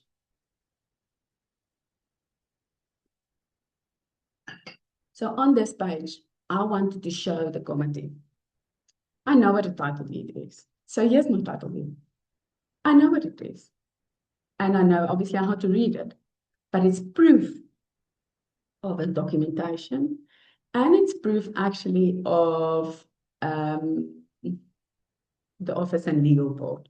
So you're going to get 2 points by just showing, at least on one project, show your title deed. So this is why I did mix some of my projects a little bit, just to show you that on different projects, I did try and show more and different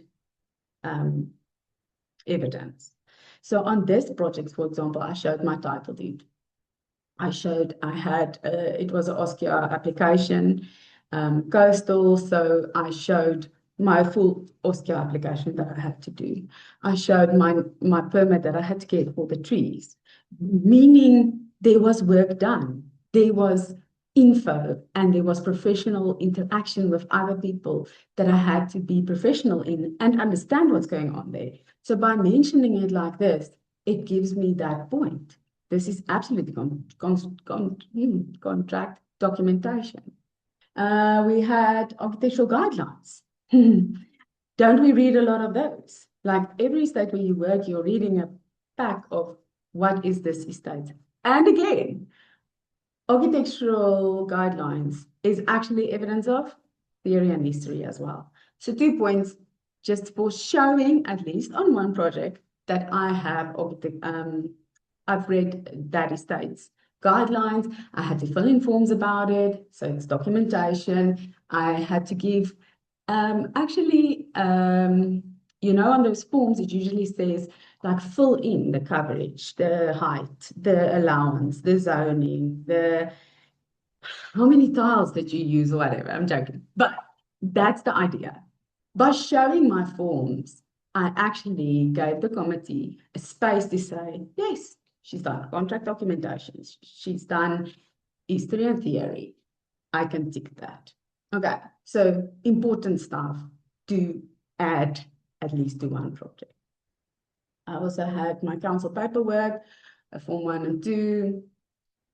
That one is a little bit different, and that's why I showed it, because it's a different format. And as a professional, I should be able to adapt. I should be able to show that it's not just my standard Form 1 and 2, and yes, I do that on every other project, but this one had extra, and I was able to interpret it as a professional and give it back. So stamp it, put it there.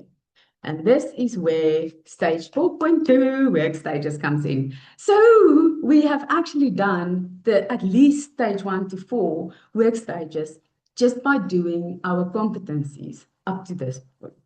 So stamp it.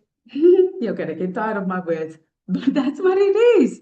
Show it to us. I had a slide always that said, show me the money. So I want to see the money. You can give me the real money, but evidence, please. Okay, so on stage 4.2, it was completing comprehensive construction drawings, schedules and specifications, and documentations is used to call for tenders, evaluate, and contractors. So it forms part of contract documentation. So if you did work for a tender, just drag at least in one project your tender documents onto it. Show it to us. We know it's there. We know what's happening. So stage 4.2 is coming back now again on a different competency where you involve it. So if you didn't do tender, it's not the end of the world, but there is a few places where you can actually show that. Okay. Construction drawings. If you did site construction drawings, if there was the details that we did earlier on for structure, building structures, there already was stage 4.2 as well, because you did detailed drawings for your site. And that's what 4.2 is all about. Your schedules, your window schedule. Your window schedule is already also 4.2. Done, dusted, stamped. Okay. Computer application. Everyone has this. There's very few people who still draw on hand. And even if you draw on hand, you do have a computer. So this is also not something that is a requirement. It's not something that we will fail you on. I know there's some of our much older applicants, that says, but I don't even know a computer. I understand that, and that is okay. And we are here to help you. But you did this application to OPL, so you do know computers, and there's enough there to that. So even if you do hand drawing still, I don't think we've had an application with hand drawings, even if it is very basic interaction. An email to your client is computer application. So I have not heard of someone that don't have emails. So I think we will give you that point. even if you send your clients emails. So on that very Democor page of mine, put in your email to the client to say, listen, thank you for the appointment. We are starting the process, because it is also stage one inception, saying to the client, yes, we've got this. Okay. So how do we show computer applications? Many ways. There's so many things on computers these days, but okay. Step one, if you've done your drawings on computer, it's checked. Okay, we need 50%. No, I guess you with that, but it's done. You're going to get it very easily. If you've done anything in 3D, there's another proof. Okay, you've done that. AI is so smart these days. This is a very old project, and I actually this was a very, very old render as well, and it zooshed it up for me. So yes, don't be scared of AI. Use AI. Do generate some renders for your client. You can literally put a hand sketch into AI, and it will give you a render. That's what it will do. So there's examples and ideas for everyone to put under computer applications. So show us what's your capability. Show us some renders, show us some computer work, show us videos. We had a guy who made a video for every client of a small walkthrough. Very nice, great. It was simplified. It wasn't a major thing, but that was something he liked to do. And that was good. That was what we needed. Okay. And our last one. Office practice, legal aspects, and ethics. So ethics. I think ethics and legal is more the focus on these, because to be a professional, you need to be ethical, and you need to understand legal aspects. We want to know that you do. So how do we know this? If you wrote your about already, correct, we will know there is basic stuff that you've already done. If you've done your CV, we will see who you are, what you've been doing, where you work. So there's evidence there as well. We want to know what is your responsibility on a project. So again, either in the about, tell us your responsibility on this project was regarding this and this and this. Give it a stamp. Just tell us that stages 4.2. Tell us you did side work with the client and there was communication, because that's part of legal applications. Where do you work? Who do you work with? Who is your partners? What do you understand of your full services and your stages 1 to 6? So easy. If you've already told me through the process, here's my stage 1, here's my stage 2, here's my stage 3, here's my 4.1, my 4.2, here it is again and again and again. You've done it. You've done the office and the ethics and the legal part of it. So there's already a lot of evidence, and you haven't even started, but just go and tag them. Okay, so things we might ask you is about legality of signatures, for example, your council paperwork, your architectural act. How have you been working? Do you have a mentor?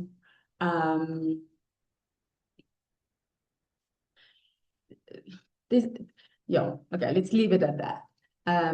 So these are the things that we want to know under office and practice and legal.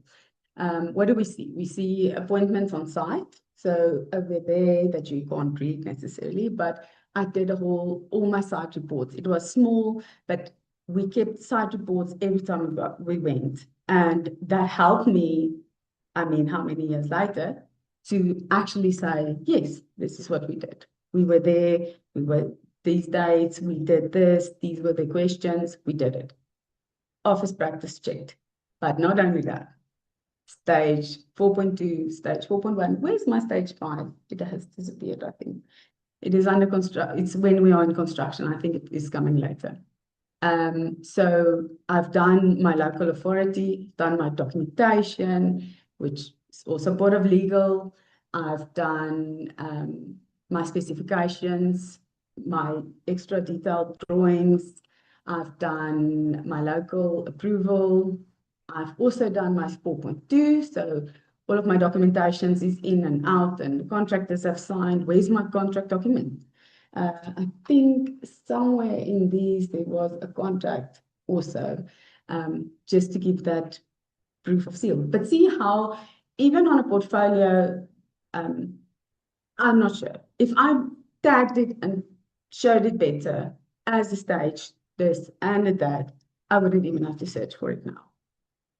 So learn from it and do it.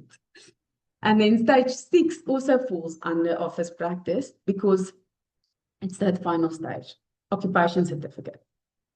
Just show us the occupation certificate. Scan it, put it in. Did you do a snag list for the client maybe? Did you do asphalt drawings? I have not found a house, very little, that did not do asphalt drawings. So revision drawings, whatever you want to call it. Was there any guarantees? Was the builder happy? Was the client happy? What happened in the end? So stage 6 is actually easy to tick. Just show us occupation certificate, snag list, asphalt drawings.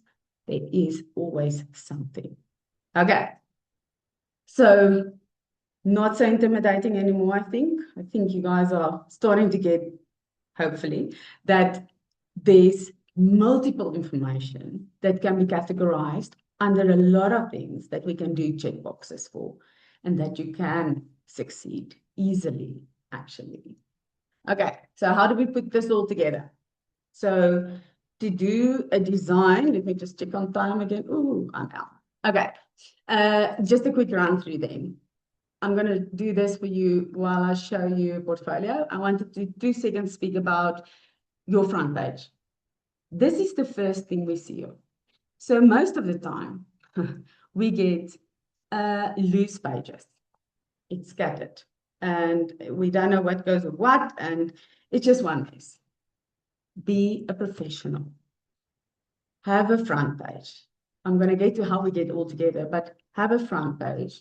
Have your name on the front page. Who are you? And have your registration number on the front page. This is very important. The rest is makeup. What is your style? What do you want to do? I did a quick Pinterest search for you just to show you. I mean, it's as easy as simplistic portfolio front pages. There is 20 options for you. Do pick one. Copy and paste. So be professional. Put in a professional, at least front page. If you then start spiling PDFs, fine, that's fine. Not all of us have computer capabilities. Do a front page. Go through the effort.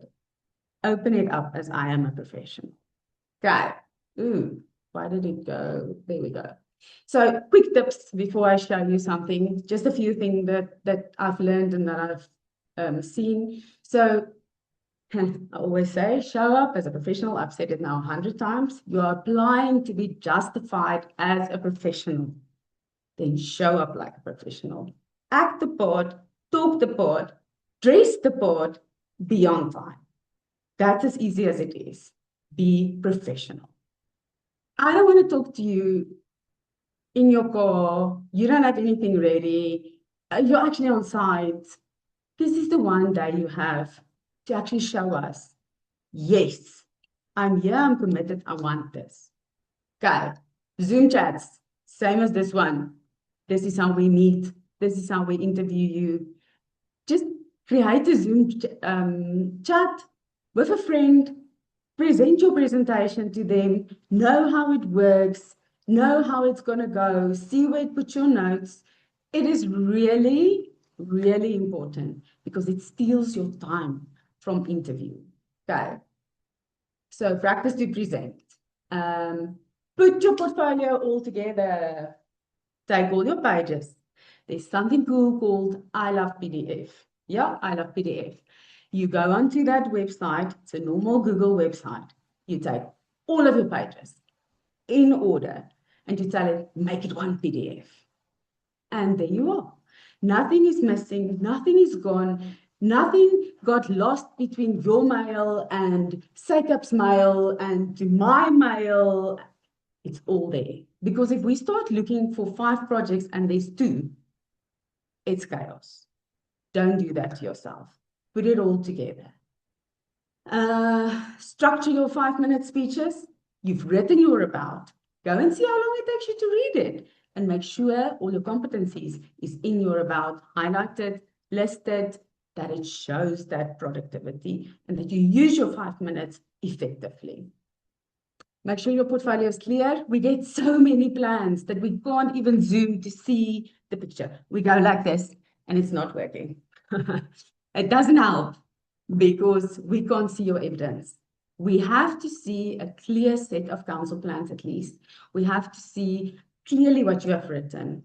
It can't be a photo. Well, some evidence can be photo, don't get me wrong.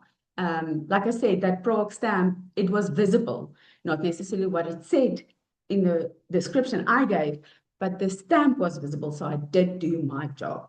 Okay, cool. That was my quick 5 minutes.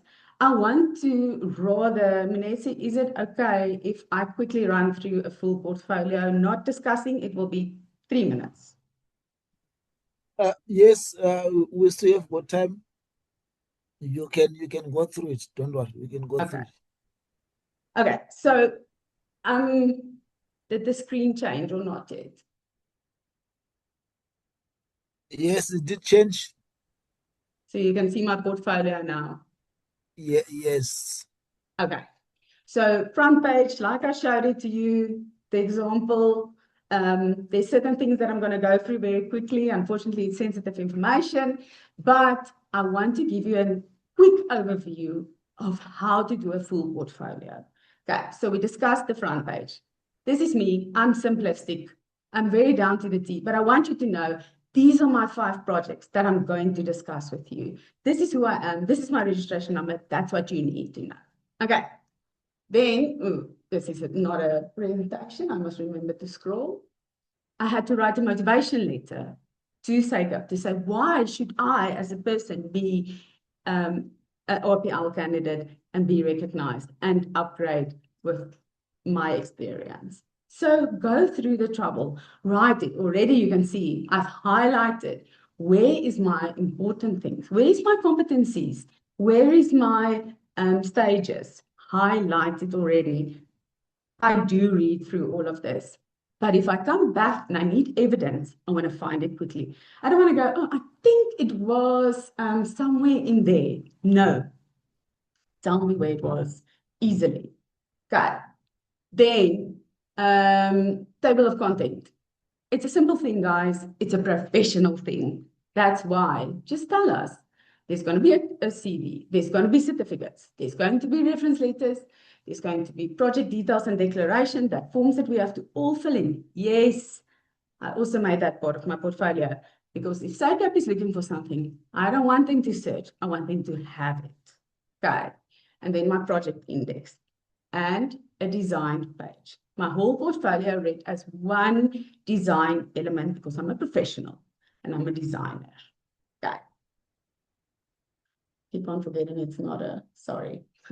So I had my CV, I designed my CV from scratch again, not the info, just the pictures, and to show that it's part of my portfolio, that I did go through the effort of doing this and telling them who I am, why I'm doing this, and how long I've been doing this.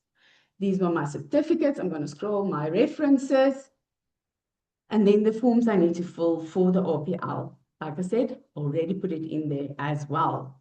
Then it's all together. So SACAP is looking for my proof of payment, what else is there? Naran always have a list of things that she needs from you.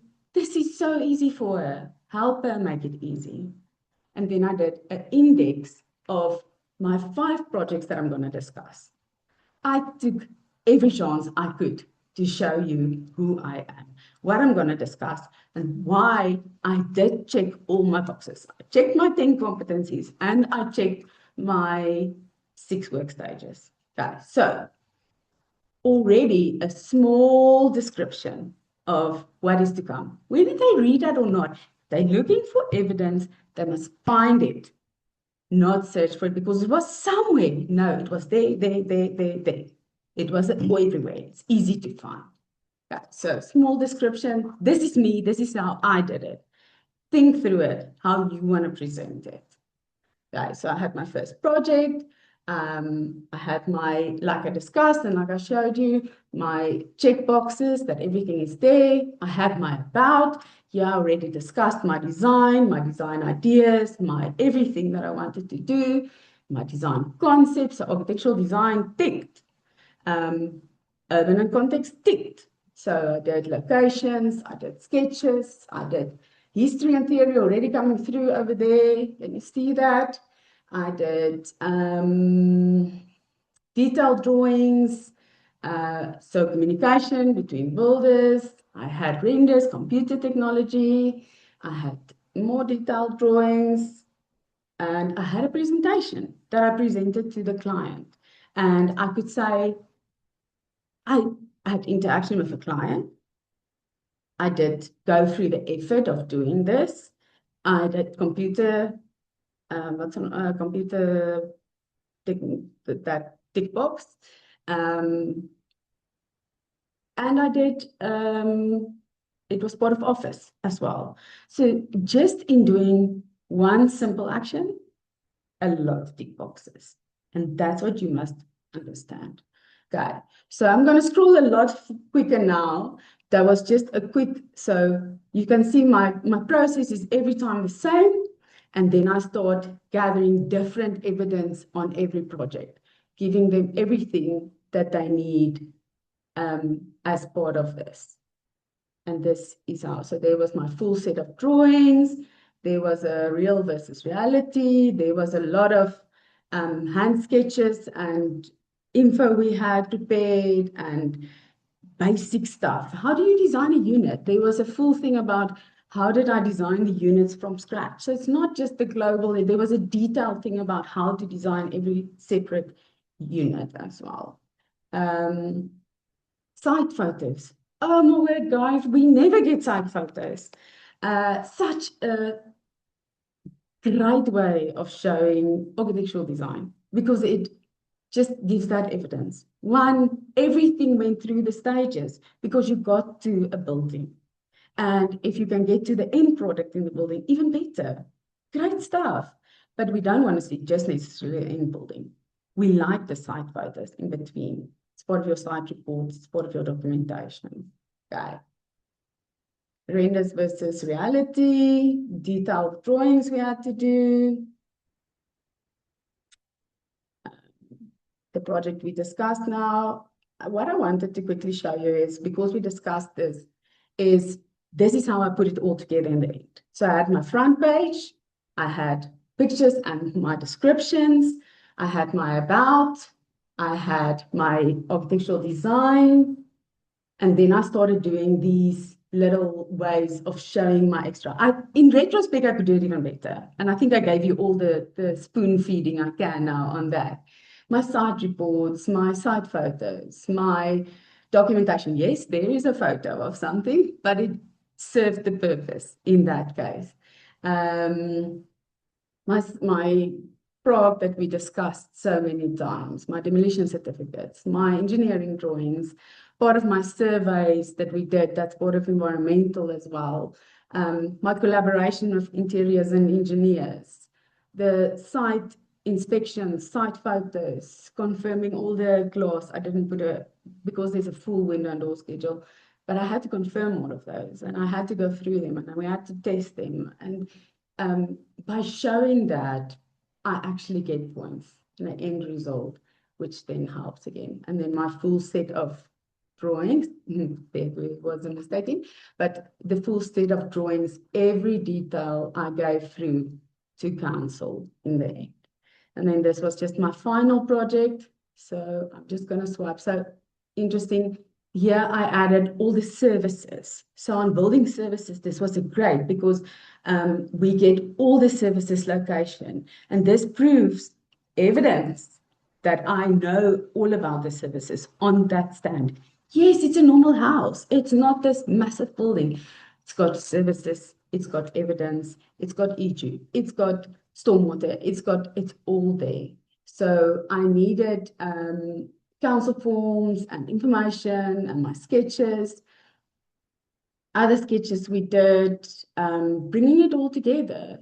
And then in the end, like construction details we had, problems we had, this I all discussed in my about, like what happened here and why was this like this. And then our render work, which is computer application, and a full set of drawings.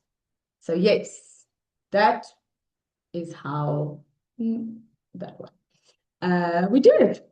And I hope that helped. And I'm going to give it back to Munetsi. I've really tried and zished through a lot of things now, Munetsi.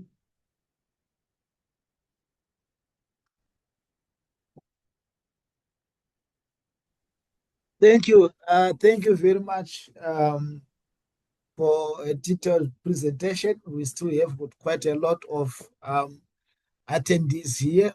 Now we are going to open some for some questions so that we can address those questions. I know that there are some questions on the chat, and the team have been answering. So let me give opportunity to our attendees so that they can ask some questions. Those questions that are on the chat, we're gonna try to answer them, but we will then copy everything and answer if we do not have enough time to answer. Okay. So now I see there is Simpiwe, Mabaso, Katleho, Somo. Your hands have been up. I don't know whether they were up by default or, but Hi, can you if hear you me? want to ask, hold on. Okay. Then is it Prakeshka Dia? So three of you, you can then answer, you can then ask your questions. You can come through Somo. Morning. Thank you, Therese, for the presentation. I really enjoyed it. The one question that I have, perhaps maybe not directly to you, Therese, maybe even Munetsi can assist. I went onto the SAYAT onto the SACAP website, looking for the RPL process. The document shows the duration that one, like the 4 years, the 3 years, the 2 years, as you upgrade through the categories. But I don't see a document that breaks down those 10 competencies, because I can see on the IDO you do have those 10 competencies. Is there a document that we can download and use when we build our portfolio, instead of just assuming what those 10 competencies mean? Okay, I can answer that one. So those 10 competence that is on the IDO are the same competence. Those are the same competence. Remember, they span across all the mandates of SACAP. So those ones on the IDO, if you go and check on the professional fees, you see that there are 6 stage, I'm sure page 13 or so. So yes. Maybe let me help with the question, Munetsi. Maybe okay. let me help. Yeah. So I think it's a very important question, which will help applicants to prepare better. So what we can do then, we can create another document that lists the competencies and then break them down in terms of how Teresa has presented. I think it will help a lot to be more like a roadmap. So I like that suggestion. We will work on that. All right, thank you very much. All right, thanks. The presentation was very informative, but then to take notes is not quite enough. But thank you. We look forward to that document.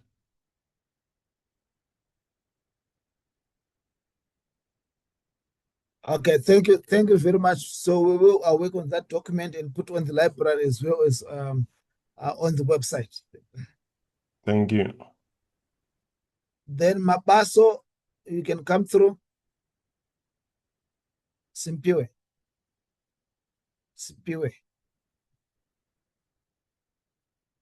Or Daya.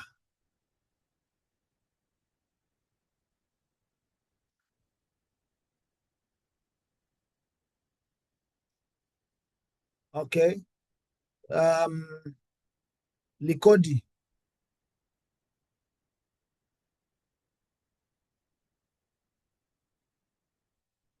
Hello.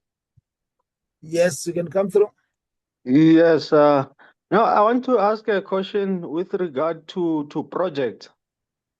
Is it compulsory that you must have 5 different types of buildings, or you can present what you currently specialize in? Like, let's say most of the projects you do are houses. So that's my question So, regarding types of projects of buildings. yeah, the project, yes, if it is one a type of buildings, as long as it covers all those 10 competence, yes, it's fine.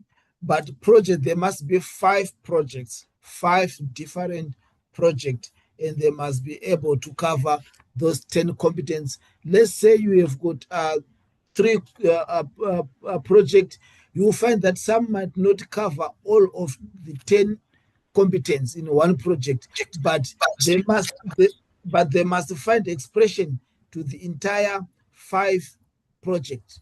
One might not, of course, design all of them, they must have it, but you will find that some of, because of where you are, the environment or the history, it's not the heritage, whatever, it might not find expression on project number 5. But however, Yeah. on project number 3 or number 2, they must, that content must be addressed. So there must be 5 projects that are not more than 5 years old. So there must be recent project, 5 of them. 5 of them. In And terms, yes, I'm also asking in terms of classification, whether it's supposed to be, if you are only doing houses, can it only be houses, or is it compulsory for them to be different types of classification? Like maybe let's say houses, schools, community halls. yes. Yeah, maybe let Mr. Bashu take this 1 minute, isn't it? All right. Mr. Bashu. Okay, thank you, Registrar and Mr. Monetsi. I think that question is important. In terms of your category of registration, so if you're moving from senior technologist to architect, I think it'll be wrong for you to only submit building typology that consist of houses. You actually need to show a variety of projects to demonstrate your ability and your skills and your competencies to do a wide range of building typologies. Maybe from even from technology to senior tech, you need to demonstrate a wide range of experience across the different competencies to actually enable you to have your application approved. I think just simply submitting only single residential building types may not demonstrate that you are competent. I think the other way to address this is that you need to try and acquire the additional gaps that you find in terms of your drawing experience with regards to building typologies. And I think maybe moving from different practices or trying to obtain or trying to partner with the other practices so that you can acquire the experiences. Example, from senior tech to architect, you may want to show high-rise buildings, you may want to show skyscrapers and things like that, hospitals and things like that. So you need to show a variety of projects in your portfolio. Teresa, from your side, maybe you can just highlight the experiences, since you're a panelist there as well. Yes, sure. My opinion about it is that you can. you can make it with 5 projects, for 5 typical houses. It depends on what you want to register as. Like Mr. Bastu said, if you're going to try and get to architect, no, it's not going to happen. But if you're upgrading to anything else, I'm sure there's a way. But how good is your evidence? So if you can really present, I mean, it was a typical house that I presented to you now. And if you can present a house in this amount of detail, then yes, then give us 5 houses. Give us 5 different ways how you interpreted that design, how you did your design development. If that's what you're doing and you want to become a technologist, then yes, go for it. Come and show us. But make sure you have your 10 competencies, your stages, your site reports, show us everything then on them. You can do it on a single story house even. Yes, a bit more difficult on complexity but I think there's definitely a chance. Take your chance and do it properly. Don't come to me with 2-pager council plans. Then no. So if you have a proper set of council plans, and I'm saying, so on a double-story house, 3 to 4 pages council plans is, in my opinion, where you should at least be. Mine easily goes to 7 pages because there's details, there's detailed design drawings. So make sure if you can do the 10 competencies like I've showed you now, then I think you can do it with 5 houses, in my honest opinion. I hope that helps you. Yeah, but from, because I'm asking for myself, I'm currently registered as a professional senior technologist. So which means now if I upgrade to architect for those 5 projects, it will have to be for each, it will be 5 different typologies. It Or will will be, definitely is be there your a better minimum option. maybe out of the 5? So if you do, say, for instance, one house, did you maybe do previously any churches, any, like you said, community halls, any, just really try and find, even if it was an addition to something, Yes. I think you can still try and present it. I'm not going to lie to you. I mean, upgrading to an architect from a professional senior, I don't think it's an easy process. That is the one stage that I feel is we really have to make sure that it's there. I'm not on that panel, but I think my answer would be no, 5 houses then, except if it's like really complex houses. So let's say 3-story sloping on top of each other, basements, like a heavy slope, orientation issues, maybe on a mountain, maybe is something in that range? Maybe. And if your site work and your construction details is really there, I would say there's a small chance, yeah. But to architect, a little bit more difficult. We have to really, it's like Mr. Bastu said, you have to show us.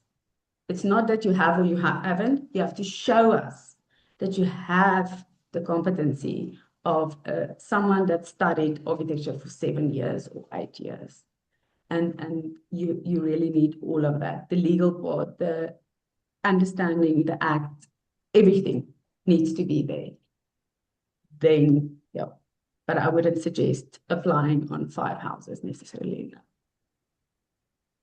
Okay, thank you. Pleasure. Okay, Mr. Munatsi, and I just reinforce what Teresa has said.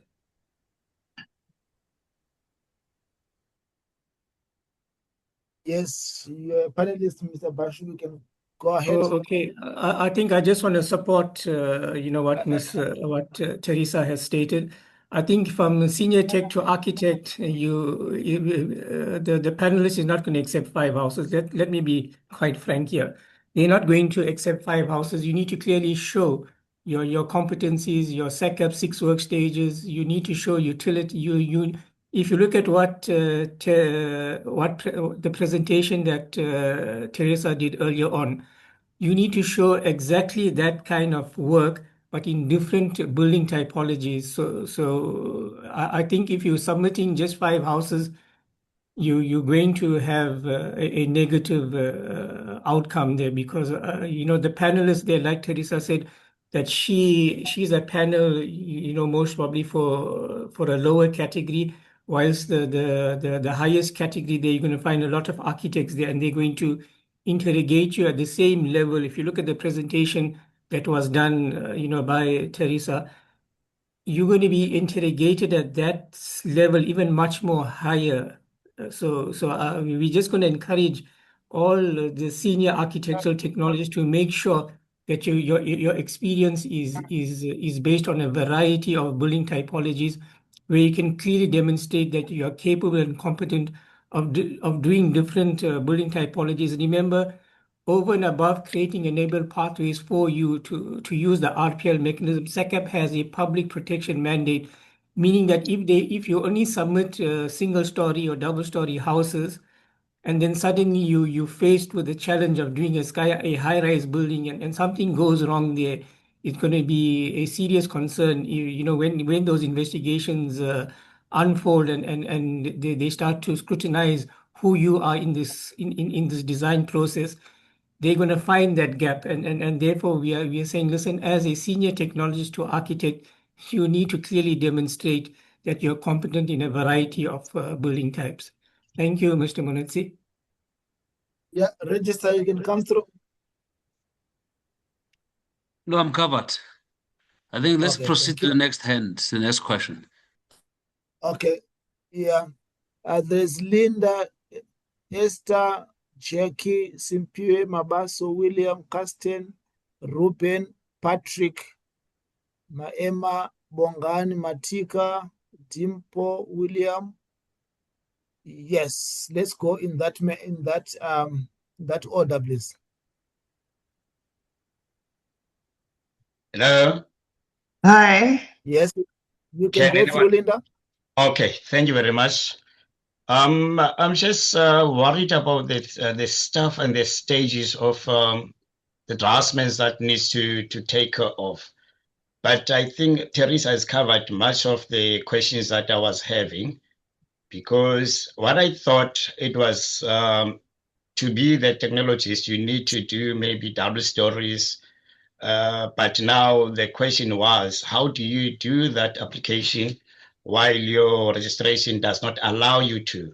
If maybe you wanted to upgrade from the draftsman to be a technologist, then I thought maybe before you were only supposed to design double stories and maybe more a little bit complex designs to be to be upgraded to the technologies. But now I just get that information from Teresa that now we can even submit the single stories that are a little bit more complex, so that maybe can be upgraded to the technologies. I just wanted to make sure of that. Is that really the cause of this? Because I was supposed to be long time upgraded, but now the only problem that I was having, I think it was not much information that maybe I could have done it before, because I thought maybe I supposed to submit the projects of double stories, a little bit of more complex designs, but my problem was this. I could not do those things because I was not allowed to design things like that. That was only the problem. But now, if maybe that's a reality of this, thank you very much, Teresa. Much informed now. What is it exactly that I need to do? Thank you very much.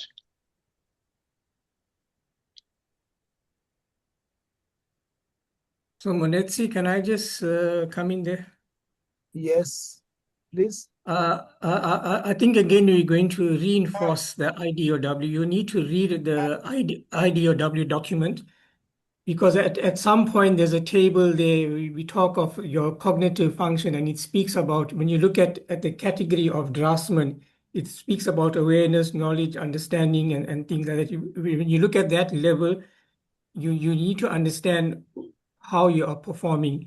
And then when you look at senior at technologists, so when you're going to upgrade to a technologist, when you look at awareness, knowledge, understanding, it then tells you how much of awareness, at what level you need to progress from draftsman to technology. So you need to understand that table that's in the IDOW that actually speaks to your awareness, knowledge, understanding, ability, and things like that, because then it will actually guide you, because those are one of the things that the panelists will be looking at to actually ensure that you are competent to do projects. So I would suggest to all of the delegates that are here today to go back to the IDOW and just read that document from cover to cover, and you'll find there are helpful information there that will say, listen, when I assess myself against these measuring tools, where do I fit when I want to move from draftsman to technologist, or from technologist to senior tech,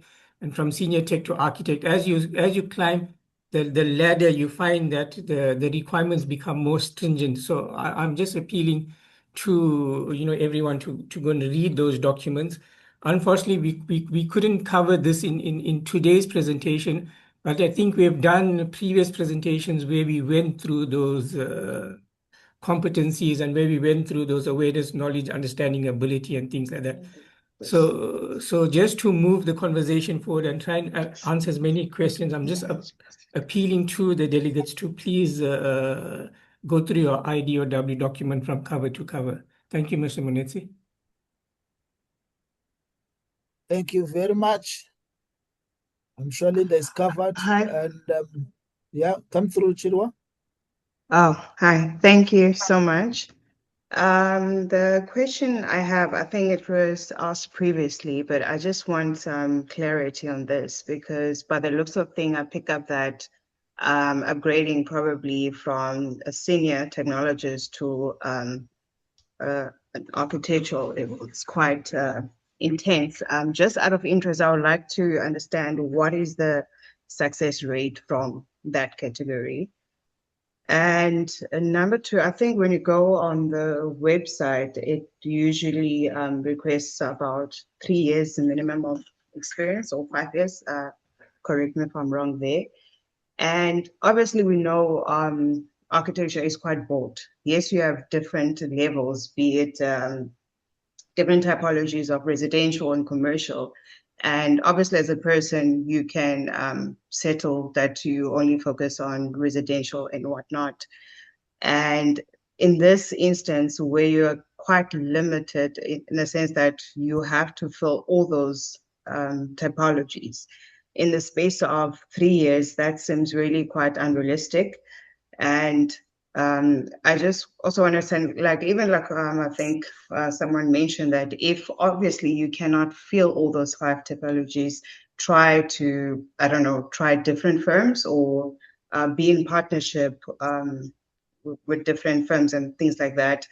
And even to complete those typologies, like, I mean, to tick all those levels of competency, all of them, you have to be kind of like involved from stage 1 of the project to stage 6, and that can take years. We know how projects are; it can be months or it can be years.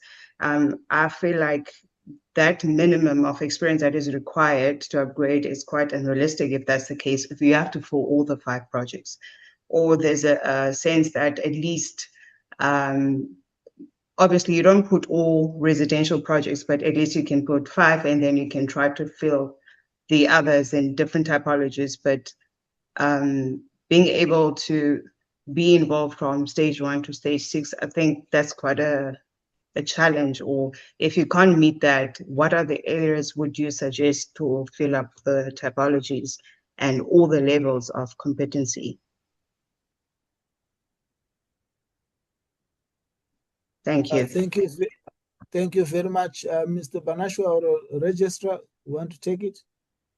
Yeah, I'll try and answer partially. So in terms of the question by Chirwa, I think you actually asking a very interesting question. And in terms of that 3-year progression or 3-year experience, it's a minimum requirement. Imagine if SACAP put 10 years there, there would be an outcry by the registered professionals. So it's a minimum requirement. However, you rightly stated that it's quite impossible to acquire the experience across different building typologies, different the SACAP 6 work stages and the SACAP 10 competencies. So obviously, you need to be practicing for a much longer time, maybe 10, 15 years before you attempt to do an RPL process, especially in the highest category of, of registration, that being architect. However, it is possible from draftsman to technologist to actually bridge that gap much more quicker than bridging that gap from senior tech to architect. And in terms of how can I acquire these the knowledge, I think if you're working in a small practice or in a medium-sized practice, you may be at a slight disadvantage. You may have to move around, or if you're in a private practice, then you need to enter into joint ventures, work with the other peers who actually have experience and who can guide you and ensure that you acquire the required competencies and the required skills to do the different typologies. So I think it's quite tricky. However, remember in the course of doing studies and things like that, we also, one of the big things is research. We need to have an ability to do research. So again, we're coming back to that cognitive thinking that we have in our SECAP IDOW, where you need to understand that piece of information we put there, where it says before you can walk, you need to crawl. So you need to go through those stages. Similarly in your architectural experience as well, you need to go through different stages to fill in all of those gaps. So I'm not sure if Teresa wants to add more, because I was quite impressed with her presentation as well, in terms of how she put her documentation to demonstrate the acquired skills and competencies and the 6 work stages. Even she was very clever in the way she presented information to demonstrate I'm capable and competent. So I think the same lessons we need to take from here going forward, and then even when we have some gaps in our learning, we need to try and demonstrate it in another project. Listen, whilst I was unable to show a work stage here or to show a competency here, but I'm capable and competent of doing it in another project. Here's it here. And this is how we're going to do it. And over and above that, I think we must not limit ourselves to be only doing residential building. We must try and take up opportunities of doing different building typologies, so we expand our portfolio of evidence. I think quite clearly I stated earlier on that when I apply for RPL, I must be equal or better than the person who leaves an architectural learning site who has acquired the 10 competencies but may not have the experience. So we are then telling to you that try and spread your experience over different companies, over different joint ventures where you can acquire the gaps that you have identified. So that will enable you to successfully undertake an RPL application. To you, Teresa. Thanks. I do agree completely on everything you're saying. In terms of, I see on the notes, I'm getting a lot of, but we don't all have that type of clients. I don't care what type of client you have. You can still do 10 competencies. I should have taken like a really simple project maybe and presented it to you. But obviously, remember, this is work I've done. But I wish I could show you that there is really, no matter what your client is. So someone was saying that we don't have that type of clients. Okay. Are you doing this for your client or are you doing this for yourself? So this is my question. Are you trying to be a professional or are you doing this for a client? Do you want your client to pay you to become a professional? So here's my opinion. You can do the work. You can do the site work. You can do the site reports. You don't have to bill your client because you're doing it for yourself to become a professional. So don't tell me you don't have a project. You need to make time and do this work. This is part of your studies. You are becoming a professional through doing this. And if you have the experience, it's going to show in your language.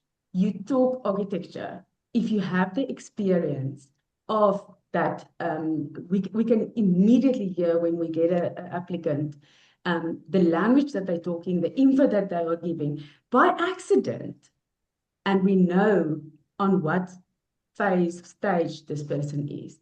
That's why I say there's always a gray area that you can get away with 5 houses. It depends on the language that you speak and the work that you've done yourself. So if you don't have that clientele, look for the clientele. Do the work for free then. And I understand there's complications and I'm sounding, but I promise you, this is something you're doing for yourself. It's 5 projects. Go through the effort of going to site on that one project that you think is the great project. Go to site, do the site reports, tell the client, listen, I'm doing this for free. You're going to get 5 more clients because you did that for free.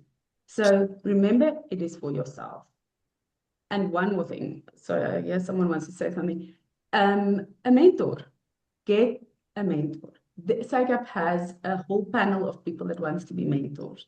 You can get a mentor and someone can help and assist you to do that bigger projects and show the evidence. But gather the evidence while you're doing it. Don't take it for granted. That's my 5 cents about it. Thank you so much for that. It really helps a lot. Please let me know where can I get that list of mentors on. Is it on SACAP's website or whatnot? Nancy, that's you. I don't know. I see it come through, but I don't know where it is. Okay, that will really be helpful to get that. But thank you. Well noted. Cool. Yeah, thank you. Thank you very much.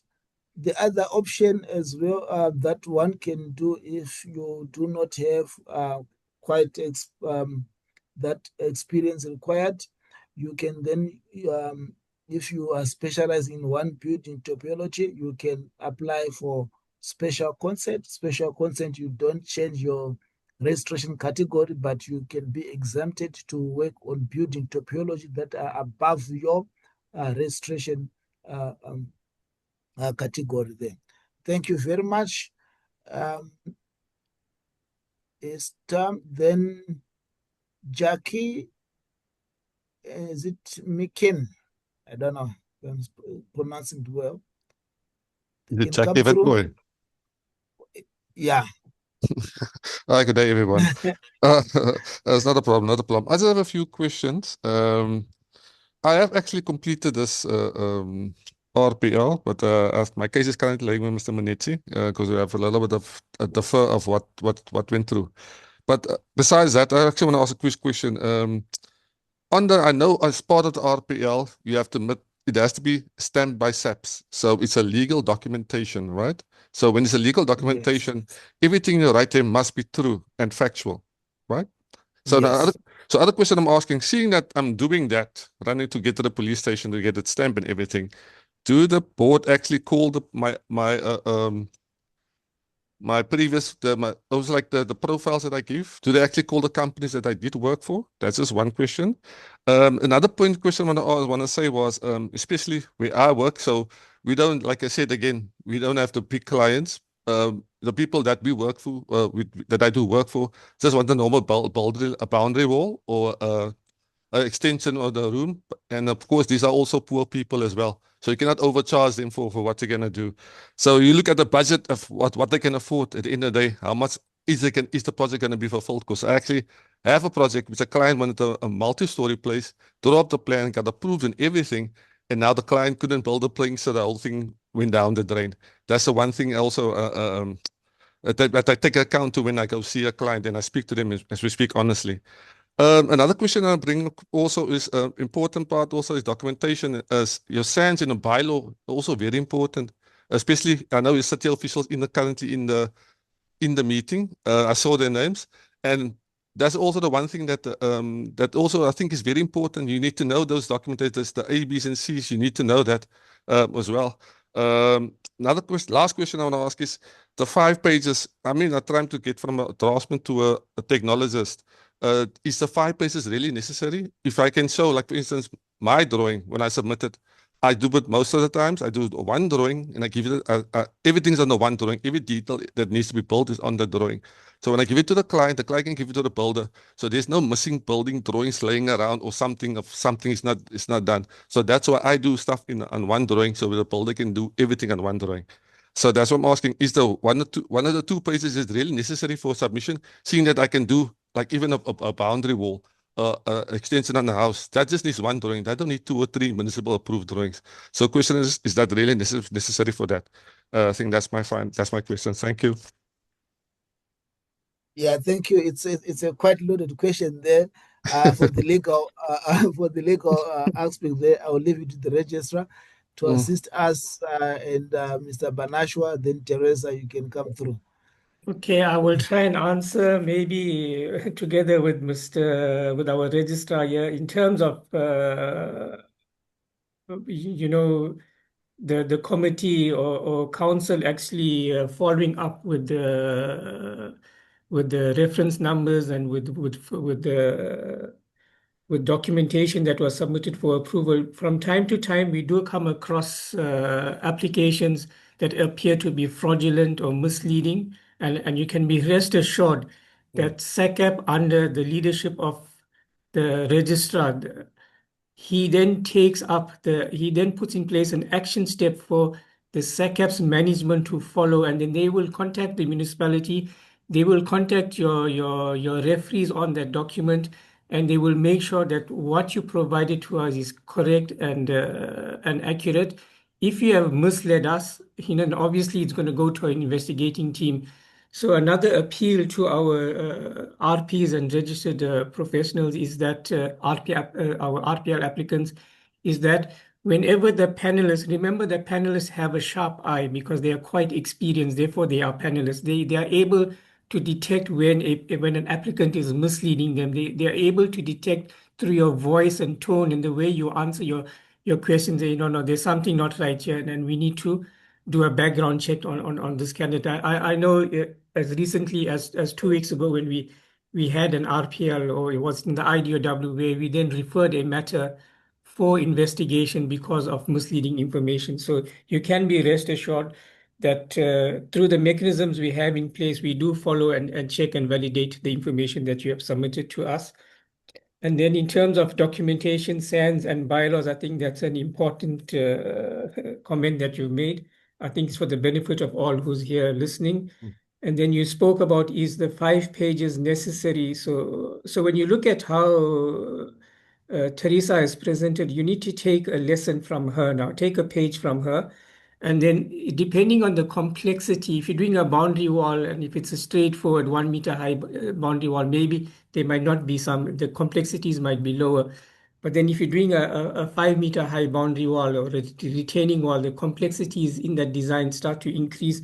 And obviously your detailing, you need to start focusing on your detailing and the other additional information that you need to support. I think when we also, I'm using the example that we're using Teresa's example because she demonstrated a simple awning.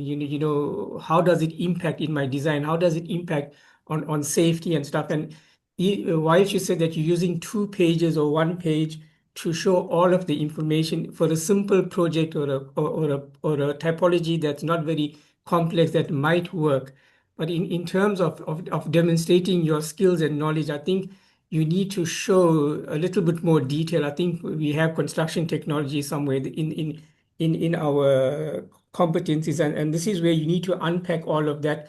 And sometimes the 1 page or the 2 page might not necessarily communicate your competency or your different skills in terms of the 6 work stages and the 10 competencies. So therefore, whenever you putting your documentation together, maybe your first project can be a 2 page, but then as you move along through your 5, start expanding and show the panelists, listen here, I am capable and competent of ensuring that the builder and the contractor on site is able to do the work. And in terms of we have the National Building Reg, we have the NHBRC as well. Whilst we are saying that the minimum information is for municipal approval is fine, we then saying in terms of demonstrating my competency, I need to go 2 steps further. So whilst I submitted a municipal drawing, there's nothing stopping you from actually submitting to the committee an expanded detail, like a workshop drawing, and saying this is what we need to, this is how this detail it can be executed on site. So that's something that you need to be mindful of when you want to limit your project to 1 or 2 pages, because it might put you at a disadvantage. Again, it is category related. So from which category am I upgrading? Draftsman to technologist. As you go up the category levels, the criteria to meet starts to become more stringent. So please bear that in mind and take a leaf from Teresa again. I think this is the first time that we've showcased a live example in real time. So you need to look at that now and realign the way you're going to do your submission going forward. So I think I've answered 2 or 3 of those questions. I'm not sure regarding RPL stamps by SEPs. I think some of the affidavits needs a SEP stamps. I don't think so. Your drawings need a SEP stamp. And I'm not sure if Teresa, you want to step in, or the registrar wants to step in and just reinforce the questions asked by the good boy. Yeah, I think Jackie, you've covered all the issues precisely. Right. I think Teresa, you can come through. I'm covered myself. I've also actually good. It's just a boundary wall is obviously not a project. So I know you just used it as an example. The point of the matter is this is a process, guys, that you start. I don't decide today, oh, I'm going to do my RPL. It's not like that. This is like a degree, not a degree. I'm not allowed to say that. But the point that I'm trying to make is we can't overnight decide, oh, I want to upgrade. It took me 2 years to build this. And already I'm busy building on my next one.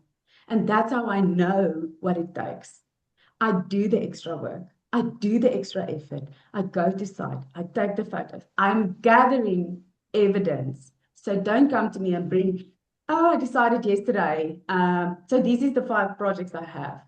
No, we can't do a boundary wall. We can't do such a simplistic, except if you want to go to a draft or the first one. But we can't have 5 pages. I'm promising you, you're not going to get your 10 competencies and then you're not going to pass. It has to be a valid project. That's why we do that first check, that first step. Check if it has enough competencies. And if you have to start doing then 3 things, to design something that is legit and that is possible, work with a mentor, then that's what you're doing to get to a professional person. Remember, guys, this is not about what we're doing now. It's about who we want to become. We want to become a professional person. So you're doing the work. It's like studying to be something more. And if you were studying, you would have done things not for a client, not for money. You would have done it for yourself. And this is the process. That's me. Thank you very much. I'm sure. Okay, yeah. come through, Jackie. Yes, I'm just a little bit, no, it's fine. Yes, it's not, you say it's not about money, but unfortunately somebody has to get paid. And unfortunately I cannot go, if I go there and say, I'm going to draw this for free and just give it to you. And how am I going to get there? Must I walk there? I mean, you have to pay for the software, the computer that you're using, electricity that you're using, the petrol, everything. So all I'm saying is yes, and I didn't decide overnight. This was actually something that was offered by Nita Smitten when she was still there, because she saw my qualifications and what I have. And that's why she actually approached me. There's an email I can show you where she approached me, and I thought this would be something interesting because I do have the experience. I just don't have the qualification to draw up a multi-story building. But I do have the experience of drawing a multi-story building. And that's the thing. So like, for instance, if you're the drafts person, again, you're the lowest. So you hear from what the guy says above you. You cannot go tell the guy, you must do this and you must do that. No. You learn from that, and that's how you go on from there. But that's just my point. But thank you very much, Teresa. Appreciate everything you do. I'll look into it in the future again. Thank you. Thank you. You can also consider a special consent. Okay, who is next? Trevor. Hi there. Thank you very much for this presentation. It's makes a lot of sense, and really appreciate the efforts from SACAP side. I just want to know, I'm a senior technologist, and a few years ago, I sort of shifted from practice to full-time lecturing at an architectural learning site. Over the last 5 years, I've gone on to do further studies also. So I've completed a PG dip in sustainable development and a master's in sustainable development. So I don't have projects to show over the last 5 years, but I've been practicing since 1994 and ran my own practice for about 17 years before I started full time. I want to know if SACAP would consider that, so consider older projects for me to show as evidence, or if it has to be, or if I have to start building up again from start over the next, I don't know, it'll take quite a long time, I think, to build up if I want to apply or shift RPL to professional architect. Just want to know if there's flexibility in that, if it's motivated. Thanks. Okay, I'll put this on to the registrar, if you can come through, or Mr. Banashwa. So, Chair, I think the panelist is guided by the application form. The application form says not older than 5 years. So I'm not sure if we can make concessions. So it's outside of my decision-making process. We have to discuss it, maybe table it at a committee meeting, and then say, listen, we're having these situations. Is it acceptable, not acceptable, or we're going to stick to the 5-year rule? I'll take guidance from the registrar as well. Okay. Yeah, thank you very much. It's you're 100% correct there. The rules stipulate that you need to present projects that have been done within the last 5 years. There must be projects because they need to assess you based on those 5 competence. So for now, that is the requirement, and it can only be changed by the council, but not now. So our response for now, I'm sure is not on the call right now, but the standing instruction as per the policy, it's 5 projects that we have done within the last 5 years. And unfortunately, those that you did for the last 10 years, when you are still in the practice, they cannot be considered now. So my advice is that you can please start to rebuild your portfolio again. Once you have got those 5 projects, you can then apply for upgrade. Thank you. I think, Mr. Who is Monetsi, next? to add further to that, I think the rationale behind the 5-year limitation was, also back in the day, there were no 6 work stages, and there were no SACAP 10 competencies. So obviously, if you submit a project that is 20 years old, you might not meet the requirements, or you might not be able to demonstrate the 10 competencies in the 6 work stages there, especially if you're experience-based or you have not had sufficient working background in an architectural practice. So that's just my thoughts on the rationale behind the 5-year thing as well. So back to you, Munetsi. Okay. Maybe you can take the next. Thank you very much, Ruben. Good day, everyone. Okay, I'm going to just start off by introducing myself. I'm Ruben. I'm a professional architectural technologist. I worked under a professional senior technologist for about 3 years, mainly focused on retail developments. So I did about 14 large-scale shops, mainly focused from stage 2 to stage 6. And well, that's my first question is, would that be considered for an application for special consent? And then secondly, After that, I finished that working at that firm. I wrote my PPE exams and then started working for a well-established professional architect. The first project that I was working on under him was actually a heritage project, a public building, a heritage project from the 1800s.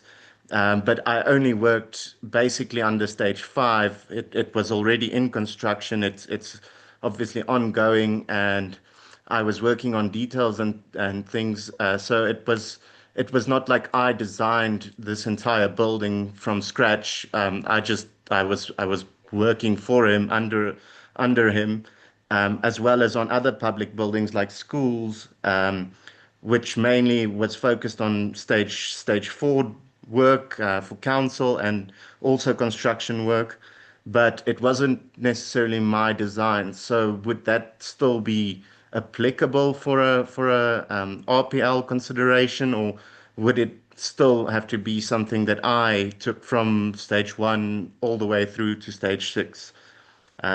Thank you. I hope my question is not too confusing. Okay, I'll just answer the first one. The first one that you did, yes, you can apply for special consent. Then the next one, which is too technical, I will leave it to Mr. Banashwa to address it. Thank you. Over to you, Mr. Banashwa.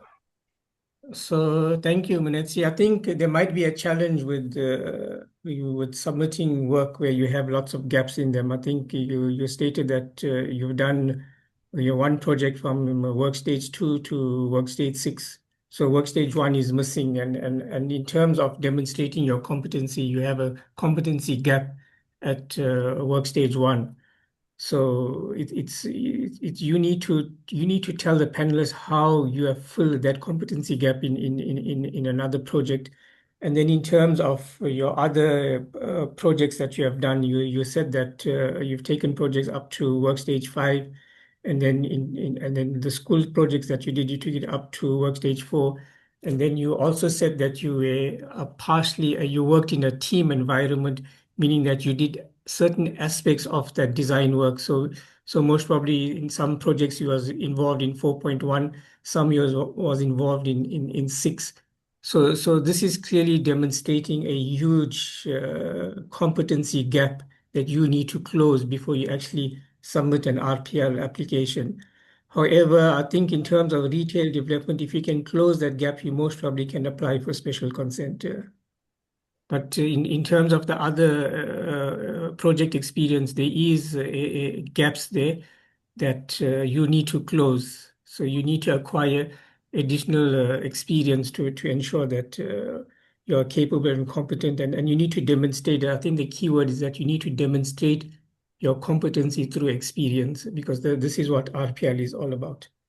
I hope I've answered that question to the best of my ability. Thank you, Mr. Munetsi. Thank you, sir.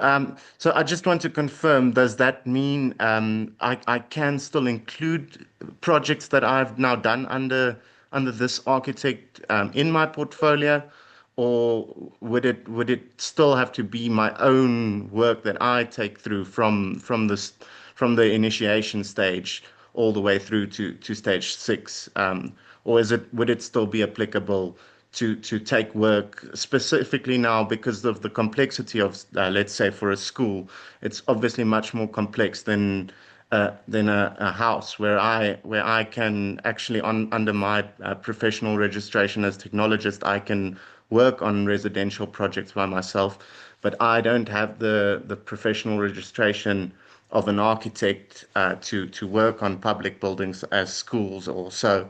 But obviously, the work that I've been putting in there is quite needed for me to actually get to a point where I am capable of upgrading myself. Teresa, can we take guidance from you? So, Ruben, I think the thing about it is definitely, I mean, if you have a mentor and in your CV and in your about, describe what was your involvement with the mentor. Describe how you worked together, how you assisted on this, how this was maybe a precedent study that you incorporated into it. As long as you can give us valid evidence that you were involved and it wasn't that the mentor gave you the plans and you just took it to stage the rest of the stages. As long as you were maybe at a few client meetings that you can describe to us, I think there's a possibility. And then obviously, because if you have different type of projects where on this project you were involved in stage 1 and 2, but this one you were more involved in 4 and 5 and 6, then that's also okay. In my opinion, we're going to know from what you are saying. I think Mr. Bastu explained it so nicely previously. It's amazing when you sit in those committees that you immediately know what that client knows, what that person knows. It shows in your language, it shows in your presentations, it shows in your general information that you are giving us. Remember, you have 5 minutes to explain yourself, who you are, what you're doing. So part of that 5 minutes is maybe, yes, I had a mentor. I worked with the mentor for so long. We worked together on this, and this. The design process we did together was in this way. And then when you get to the project where he helped you, then you describe that again. And you say, this was my involvement in that about, I learned so much from that mentor through the initiation that he gave. And that's also okay. You learned something and you are now aware of it and it makes you a professional. Does that help you? Thank you, Teresa. That does help quite a bit. Okay. So as long as you keep a variety of competencies and stages, not everything is everything on every project. Definitely a different every time. Thank you very much. Thank you. Who is next? Bongan Matika, Samir Mukwena. Hi, everyone. Am I audible? Yes, you are. So I think my question, okay, just to introduce myself, I'm Bongani. I am a architectural technologist, professional architectural technologist. Been working for the same firm for probably about 7 years now. My question is, we've had experiences where you start a project from stage 1 up to stage 4, and you get to the point of tendering, and the tenders come up too high, and maybe a client cancels it. So I think there's a lot to show, because you go through the design process, you go through the council process, you go through the process of detailing for tender drawings, and then something gets cancelled by the point it's at stage 5. So I do believe that in that process, you demonstrate a lot of competencies, which in the end become lost because the final product is not delivered because of budget constraints or something happens, like a COVID. So would that project still be valid for a portfolio of evidence in terms of RPL?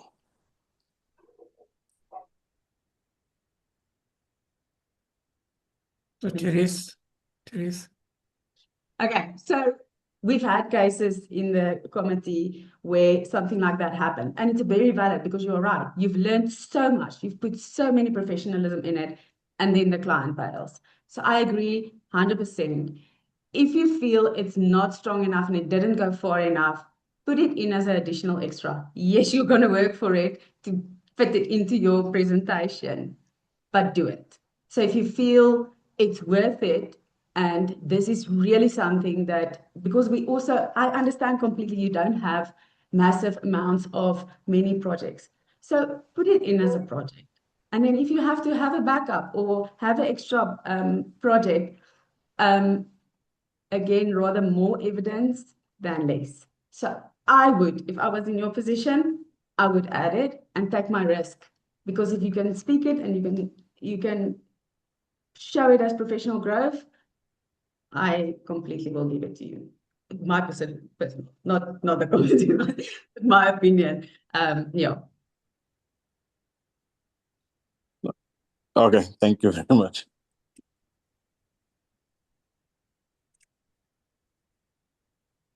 Sumner, you can come through. Hey, good afternoon, everybody. Am I audible? You are my leader. You can come Yes. through. I'm a professional architectural technologist, and I've been working in retail or commercial for the last 20 years.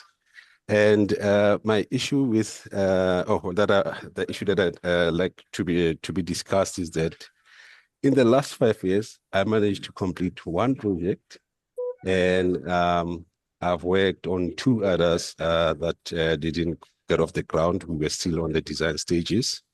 And currently, I'm working on another shopping center, but I didn't do stage 1 and 2. Involved in stage 3 and 4 at the moment.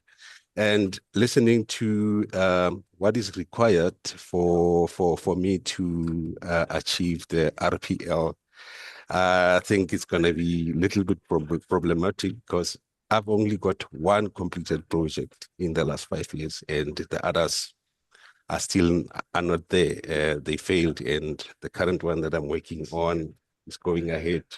If it gets completed, it would be only 2 projects that I've completed in 5 years, which presents a little bit of a problem to me. But in terms of me being competent to doing the work is there. I'm not sure if how we're going to go about this, where some of the commercial projects take 3-4 years to be completed from start to finish, some even longer. So how is SECAP going to be handling that? Thank you.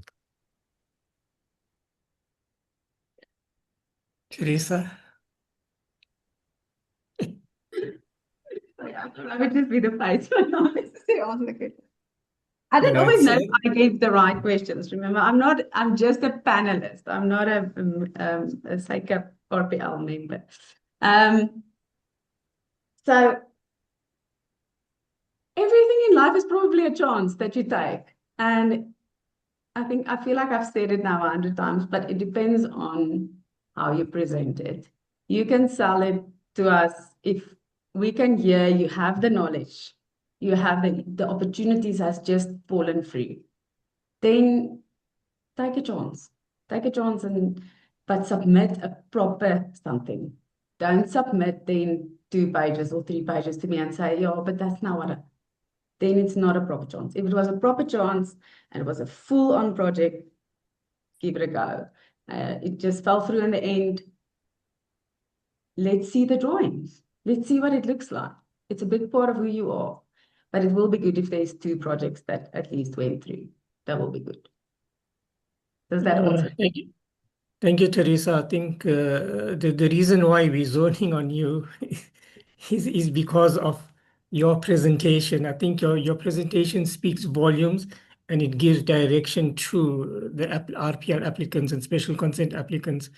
So one of the things coming out from your portfolio of evidence is a variety of projects demonstrating skills and competencies and work stages, and you name it, is all there in your project. So whilst we're hearing what Samuel is saying, we're saying, we understand the challenges you might be facing.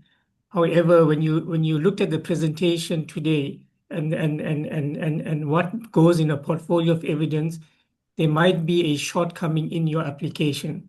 So you need to try and close those gaps. The reason why we got the panelists here to present a portfolio of evidence is that you will be able then to do your own self-assessment and say, okay, listen, I think I meet the minimum requirements based on what I observed during the presentation today. Therefore, you hear Teresa saying, if you think you're confident, submit your documentation, make sure you're able to argue your point within the 5 minutes, make sure you're able to demonstrate.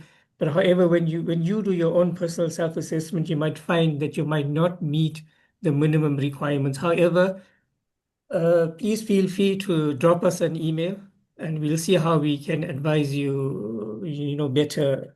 But in terms of the requirements and in terms of your portfolio of evidence, there is a huge gap based on the fact that you only have done one project. And, obviously you want to look at more projects as well. So we don't want to make you feel disillusioned, we are here. We said that the doors are open. So let's see how we can look at or how we can assist you, or how we can advise you on how you can actually close those gaps. Going forward. And I think many, the key takeaway from today's session is that there are many professionals like you, whether in a draftsman space or whether in a technology space or whether in a senior technology space, who is actually has a similar experience, where they've done one project or whether they've worked partially on a project or whether they've skipped a work stage, or if they've not completed the 6 work stages or there's a gap. So this is something that we need to see how we can redress. Obviously, part of these sessions is fact finding, and to see what we can do from our side to try and see how we can assist you or assist all the professionals, or what advice we can give in terms of where you've only done one project and that might not be sufficient for the panelists to make a determination. So thank you. Back to you, Mr. Can I Monetti. just add one thing? Okay. Because I was working on a 15,000 square meter shopping center, small shopping center in shopping center standards. And when you're looking at it, it's in terms of residential, it's a lot of houses. So what I'm trying to point out is that the experience that one gets from that retail or commercial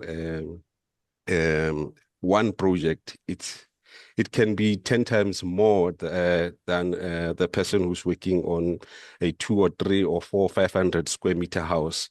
So I don't know if it's gonna be add a weight on what I'll be submitting or what, but it's just a point that I want to put across.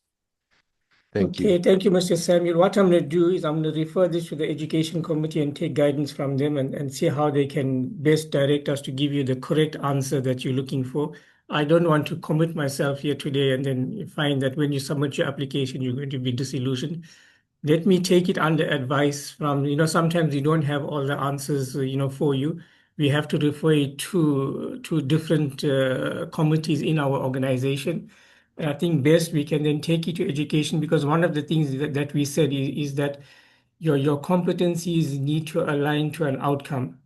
And and some of the direction that was given to the RPL committee comes from the education committee. So let me get a better answer for you. Maybe drop us an email, Samuel, and then we will refer this question to education and see how best they can advise us on the way forward for you.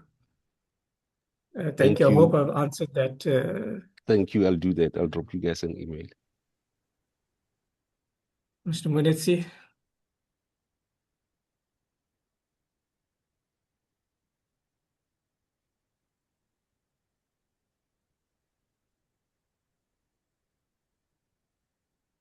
Mr. Munetsi, are you here? Yeah, yes. Okay, you are audible. Thank you very much, Wood. And okay, let me see. Mr. Mabaso. Esther, she did. Mr. Jackie spoke. Bogan spoke. Trevor spoke. Yeah, I'm sure. Okay, then it's only one. Let me allow this one. Okay, it's yes, yeah. How do I pronounce your name there? Shafika. Yeah, Shafika. Yes. Yes. Come. So I just like to ask, I am working for the same architectural firm for 13 years, but I was registered with SACEP and I deregistered, but I was registered as a draftsman. But obviously I do the work that's equivalent of a technologist. Would I still be able to qualify for the RPL program, or would I first have to register and go through the whole process? Yes. Okay, answer, Mr. Munetsi. Yeah, I think she put herself in a yes. big disadvantage, but just answer the question. Yeah. So you need to register first, to re-register. Once you re-register, then you can follow the process of RPO application. Okay, so I'd have to re-register, and then I would obviously have to fill out or complete all the hours from scratch because you can't backdate anymore. Yes. Yes, you can't backdate. So, but what you can do is you can send an email to, once you register, you send an email to Nuran or Vincent. Then from there we will guide you how to, because you have been working there. If you have been Yes. working, you can then compile a portfolio of evidence. Then you go Yes. to a process that we call a special candidates exemption. Okay. So then you appear before the same committee, and Yes. they can assess you. After they assess you, if you qualify from there, then you can then go and write your PPE exam. Okay. That's the other route for people who have been working for some time with Yes. experience and qualifications. Yes, you can go on that route, but you just need to send us an information, because then we assess your situation as it is. I'm just giving you a generic year. It does not apply Yes. to. Yes. Thank Okay. you. So I would have to register first and then email Nuran, and then from there she will advise me on how to go about the process. Yes. Okay. All right. Thank you very much. Thank you, Mr. Munetsi. I think Shafika highlighted a very important challenge that professionals face when they do not register with SACAP.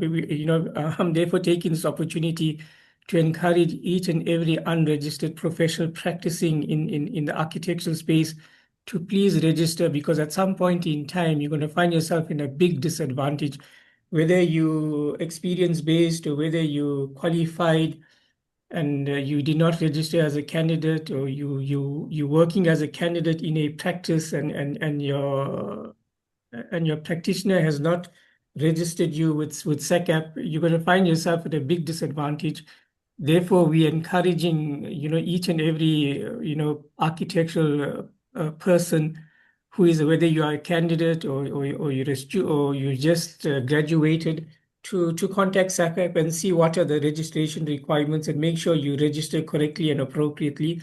Even though if you were registered and you deregistered, you might find yourself at a disadvantage. So we are appealing to each and everyone here that if you know someone, or if you're aware of a practice that's not registering their candidates, please advise them to contact SACAP, or give them the correct guidance, and tell them what they're doing is wrong, and they're putting that professional at a disadvantage. I think we address a lot of those issues in-house that comes to SACAP, and I think the registrar is familiar with a lot of cases where applicants suddenly realize that they want to register with SACAP, but then they have to start their mentorship all over again. So while we're just going off the topic, we just want to use this opportunity to alert you to the fact that you must be registered with SACAP, whether you're a candidate or a professional. You cannot practice architecture while being unregistered. At some point in time, you're going to find that you're going to need a SACAP reference, and this is where you're going to be falling short.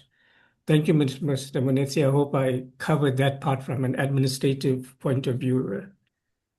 Yes, you did. You did very well. Probably, I'm sure I only see one last hand here. Abednego, you can come through.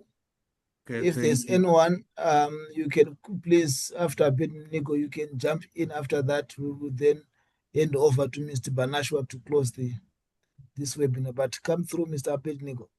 Thank you very much, sir. I'm checking with you if you are also considering the extensions, like on the 5 years projects, the project I'm having, you find that there is some that are extensions or additions on existing building, but you started from phase 1 or stage 1 up to stage 6. Thank you very much. Mr. Banashwa, you can take that one. I'm not sure whether he's referring to RPA or to special consent, but you can address it. Thank you. And thank you, Mr. Lindsay. I think again we're going to take a cue from Therese. I think she clearly in her documentation she put a letter of motivation, and I think if we motivate correctly and you meet the requirements. Obviously, here you said you took it from work stage 1 to work stage 6, and there were some challenges or there were some deviations to that approved plan. I think if you motivate to the committee correctly, you will please submit your application, and I'm quite sure the way you motivate will actually put you in good favor. And over and above the motivation, I think in that 5 minutes you need to actually explain yourself. I'm not sure, Ms. Therese, if you want to just add anything there from your side, because I think there's lots of. I think that motivation that you put in your portfolio of evidence, speaks volumes. And maybe you just want to unpack how they motivate to the committee to consider their application. Was it Samuel? No, it was. Oof, his name disappeared now. Motuni, is it you? Are they gone? Abednego. It was Abednego. Abednego, yeah. Sorry, I was answering questions on the blog, so I didn't hear the full question. So on the motivational, I think what it was related to, and it's something I've been answering in the questions as well, there is a point where I think it was also about whether it's more than 5 years. Am I right? Yes, yeah, more than 5 years, but the challenges he faced because of deviations to the approved plan. So he's saying maybe SACAP can consider that, but provided he motivates correctly, because obviously he says that he's taken it from work stage 1 to work stage 6, and maybe that if we're saying it's sitting in year 6 now, I'm sure if he motivates correctly, we can then consider that. But we leave it to your expertise. Between the motivational letter and explaining who you are, your experience. Remember in your motivational letter, it's 5 projects, but we've done so much more. And in that motivational letter and mine, I wrote to them, listen, these are the type of projects that I've been involved in and that I can prove about. And then again, when you get to your about the project, give that story. Like I said, it's a story. And the story was part of your design process. Someone else also asked me now, but he's also got a lot of experience that's what I've been answering, in complex projects, but they're a little bit older than 5 years. So if I was in your shoes, I would take a chance and make all that old, let's say it's 3 or 4 projects that's a little bit out of the range, and you feel like it's really relevant. Make it one project. Make it one project and describe it as, listen, you've done this type of projects, years 5. So you're not going to put all of the plans into it necessarily, but you're going to take the strong points out of each one of those plans and stages and the things and through talking us through that, we're definitely going to see your capabilities, your professionalism, your knowledge, your involvement. All of those things will come out in that. So take a chance. Take your one project, scrap it, and do like a combined project and say, yes, I did large, complex designs. But here's what I learned out of all of them that I done. That's what I would have done. That's my suggestion. Thank you, Therese. I hope that question, I hope you received the answer you was looking for. Mr. Munetsi, what's the way forward now? Thank you very much, colleagues. Let me just call for the last one. Is there anyone with any other questions before we close? Well, yes. You can go ahead, Mekin. Good afternoon. You guys can hear me? Live and direct. Yes. Thank you very much for the opportunity. I just want to know, I did, I think it was over 10 years ago, I did work for clients in commercial space. It was small scale projects in a shopping mall. Now, I live in a small town just outside Cape Town, and sometimes there are projects relating to commercial work. So the size would plus minus be like 12 square meters, like a garage size. And then the property would be zoned as commercial. Would I be able to do projects like that? I'm registered as a professional architectural draftsperson.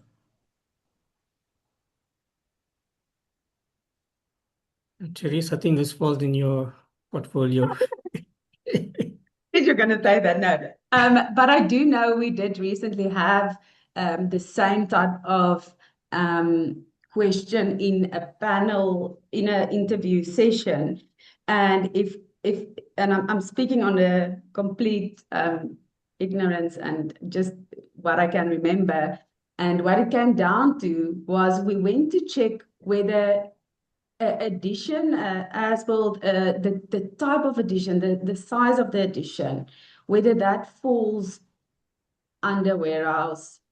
Do you understand what I'm saying? In other words, it came down to the project it is out of your scope, but because it's an amendment to it, that is acceptable. So it falls under small amendments, small additions, those kind of things, and not under commercial. Does that make sense? It does, but my question is, say for argument's sake, there's a vacant property and the property is zoned as commercial, and the structure that they want to put on the property, the maximum size of the structure is plus minus 36 square meters. Would I be able to do something like that? Are you asking whether you can do it for council, or are you asking for whether you can submit it as an RPL? No, for council. No, can I answer that? I think in terms of his category, you said you're a professional senior architect, a professional architectural technologist. Draftsperson. A draftsperson. Oh, okay. Yes. All right. No, in that instance, you may not be able to do that project, even though it's a small square meter. However, if you have done similar projects, I think if I heard you correctly, you did say that you've done work before.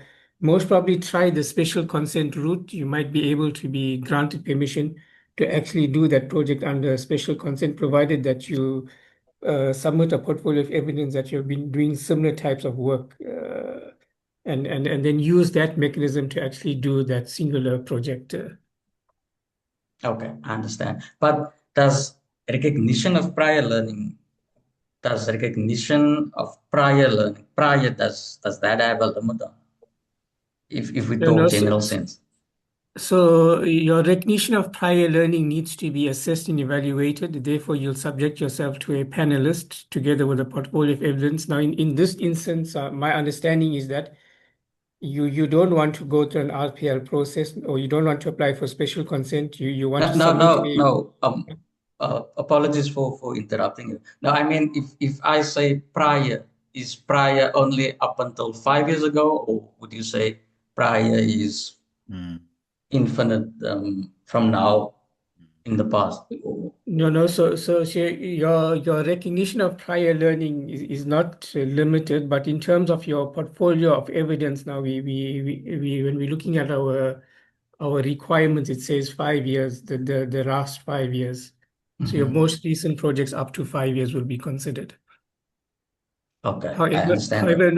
when you look at earlier, when I introduced when I did a discussion, I spoke about the missing middle.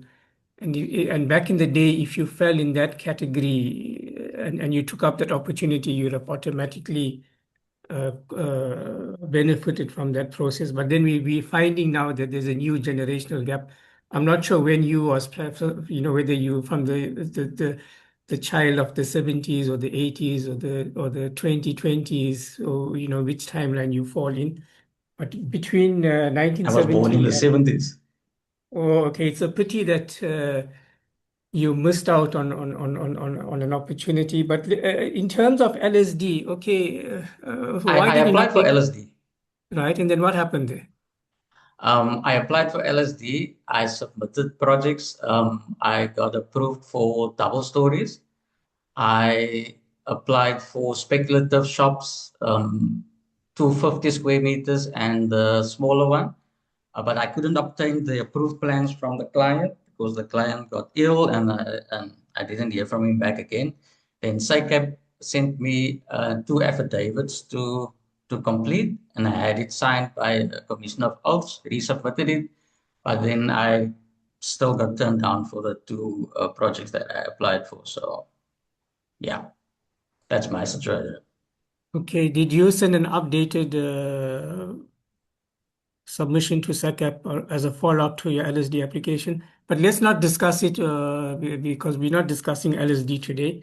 What I suggest you drop us an email and let's see how we can then look into what went wrong or why you didn't qualify. Because I think as you know, if you're coming between that 90s and the 80s and the 70s, even the 60s or from the Architects Act of 1970, I think this is one of the reasons why we put in place that LSD so that when we Yes, I've been registered for SACAP for 20 years now. I registered in 2006 with SACAP.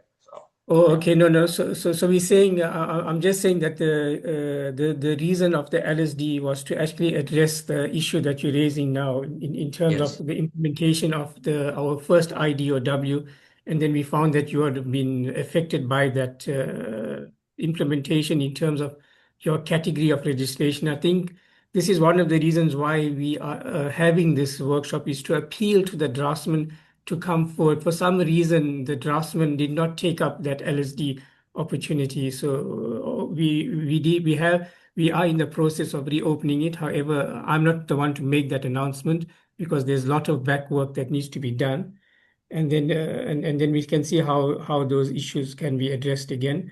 But just drop us a line. I think it's not fair for me to discuss that or you know over the. Yes, I understand, sir, because we're doing RPL and special consent, 100%. Yeah. No. Can I just ask another question? When, say, for instance, you want to upgrade from professional senior architectural technologist to architect, then the panel would be architects. Yes, the highest category there. Yes. So if I want to upgrade from draftsperson to a technologist, what would the panel consist of? Ms. Therese will definitely be on that panel. Am I correct? We are usually senior and 2 architects. Yeah. So will you be assessed as an architect, or Okay, as a draftsperson or a technologist? Okay, let me address that because our time is fast spent.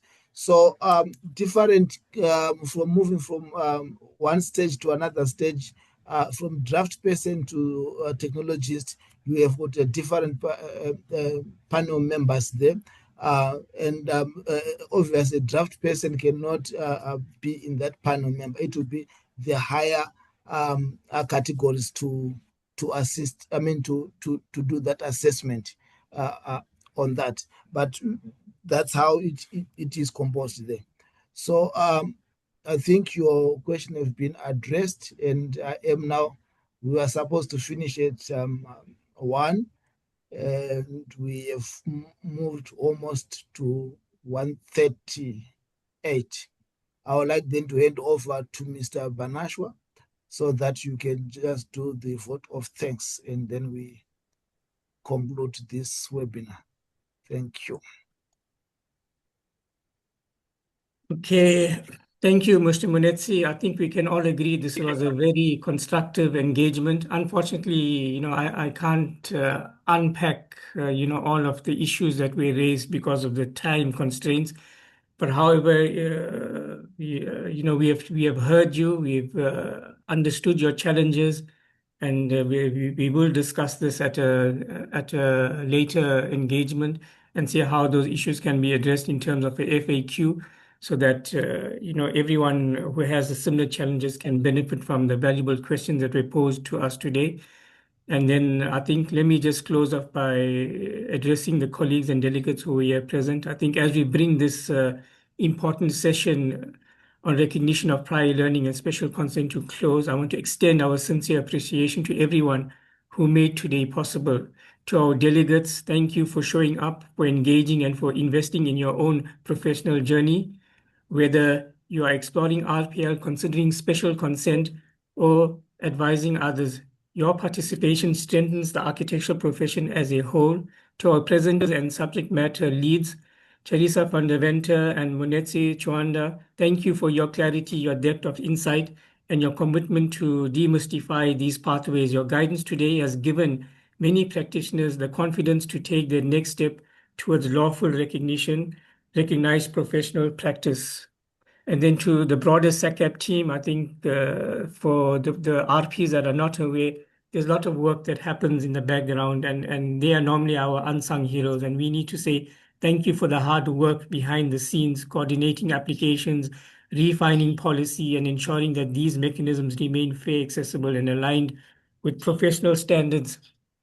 Your dedication to transformation, competency, and public protection is evident in every aspect of this program. So once again, to the SACAP team, we thank you and we appreciate you. And then today's session reminds us of a simple truth. Experience matters, competency matters, and accessible pathways matters. As we close, we encourage you to take the next step, review your portfolio. I think again here, when the questions were posed, I think one of the things that we definitely need to do now is review your portfolio, map your experience, and speak to SACAP if you're unsure, and make use of the support structures available to you. On behalf of SACAP, thank you once again for your time and commitment. We wish you every success on your registration journey. This concludes our webinar. Stay safe, stay inspired, and continue building South Africa's future. Thank you. Thank Bye. you very much and goodbye. Thanks.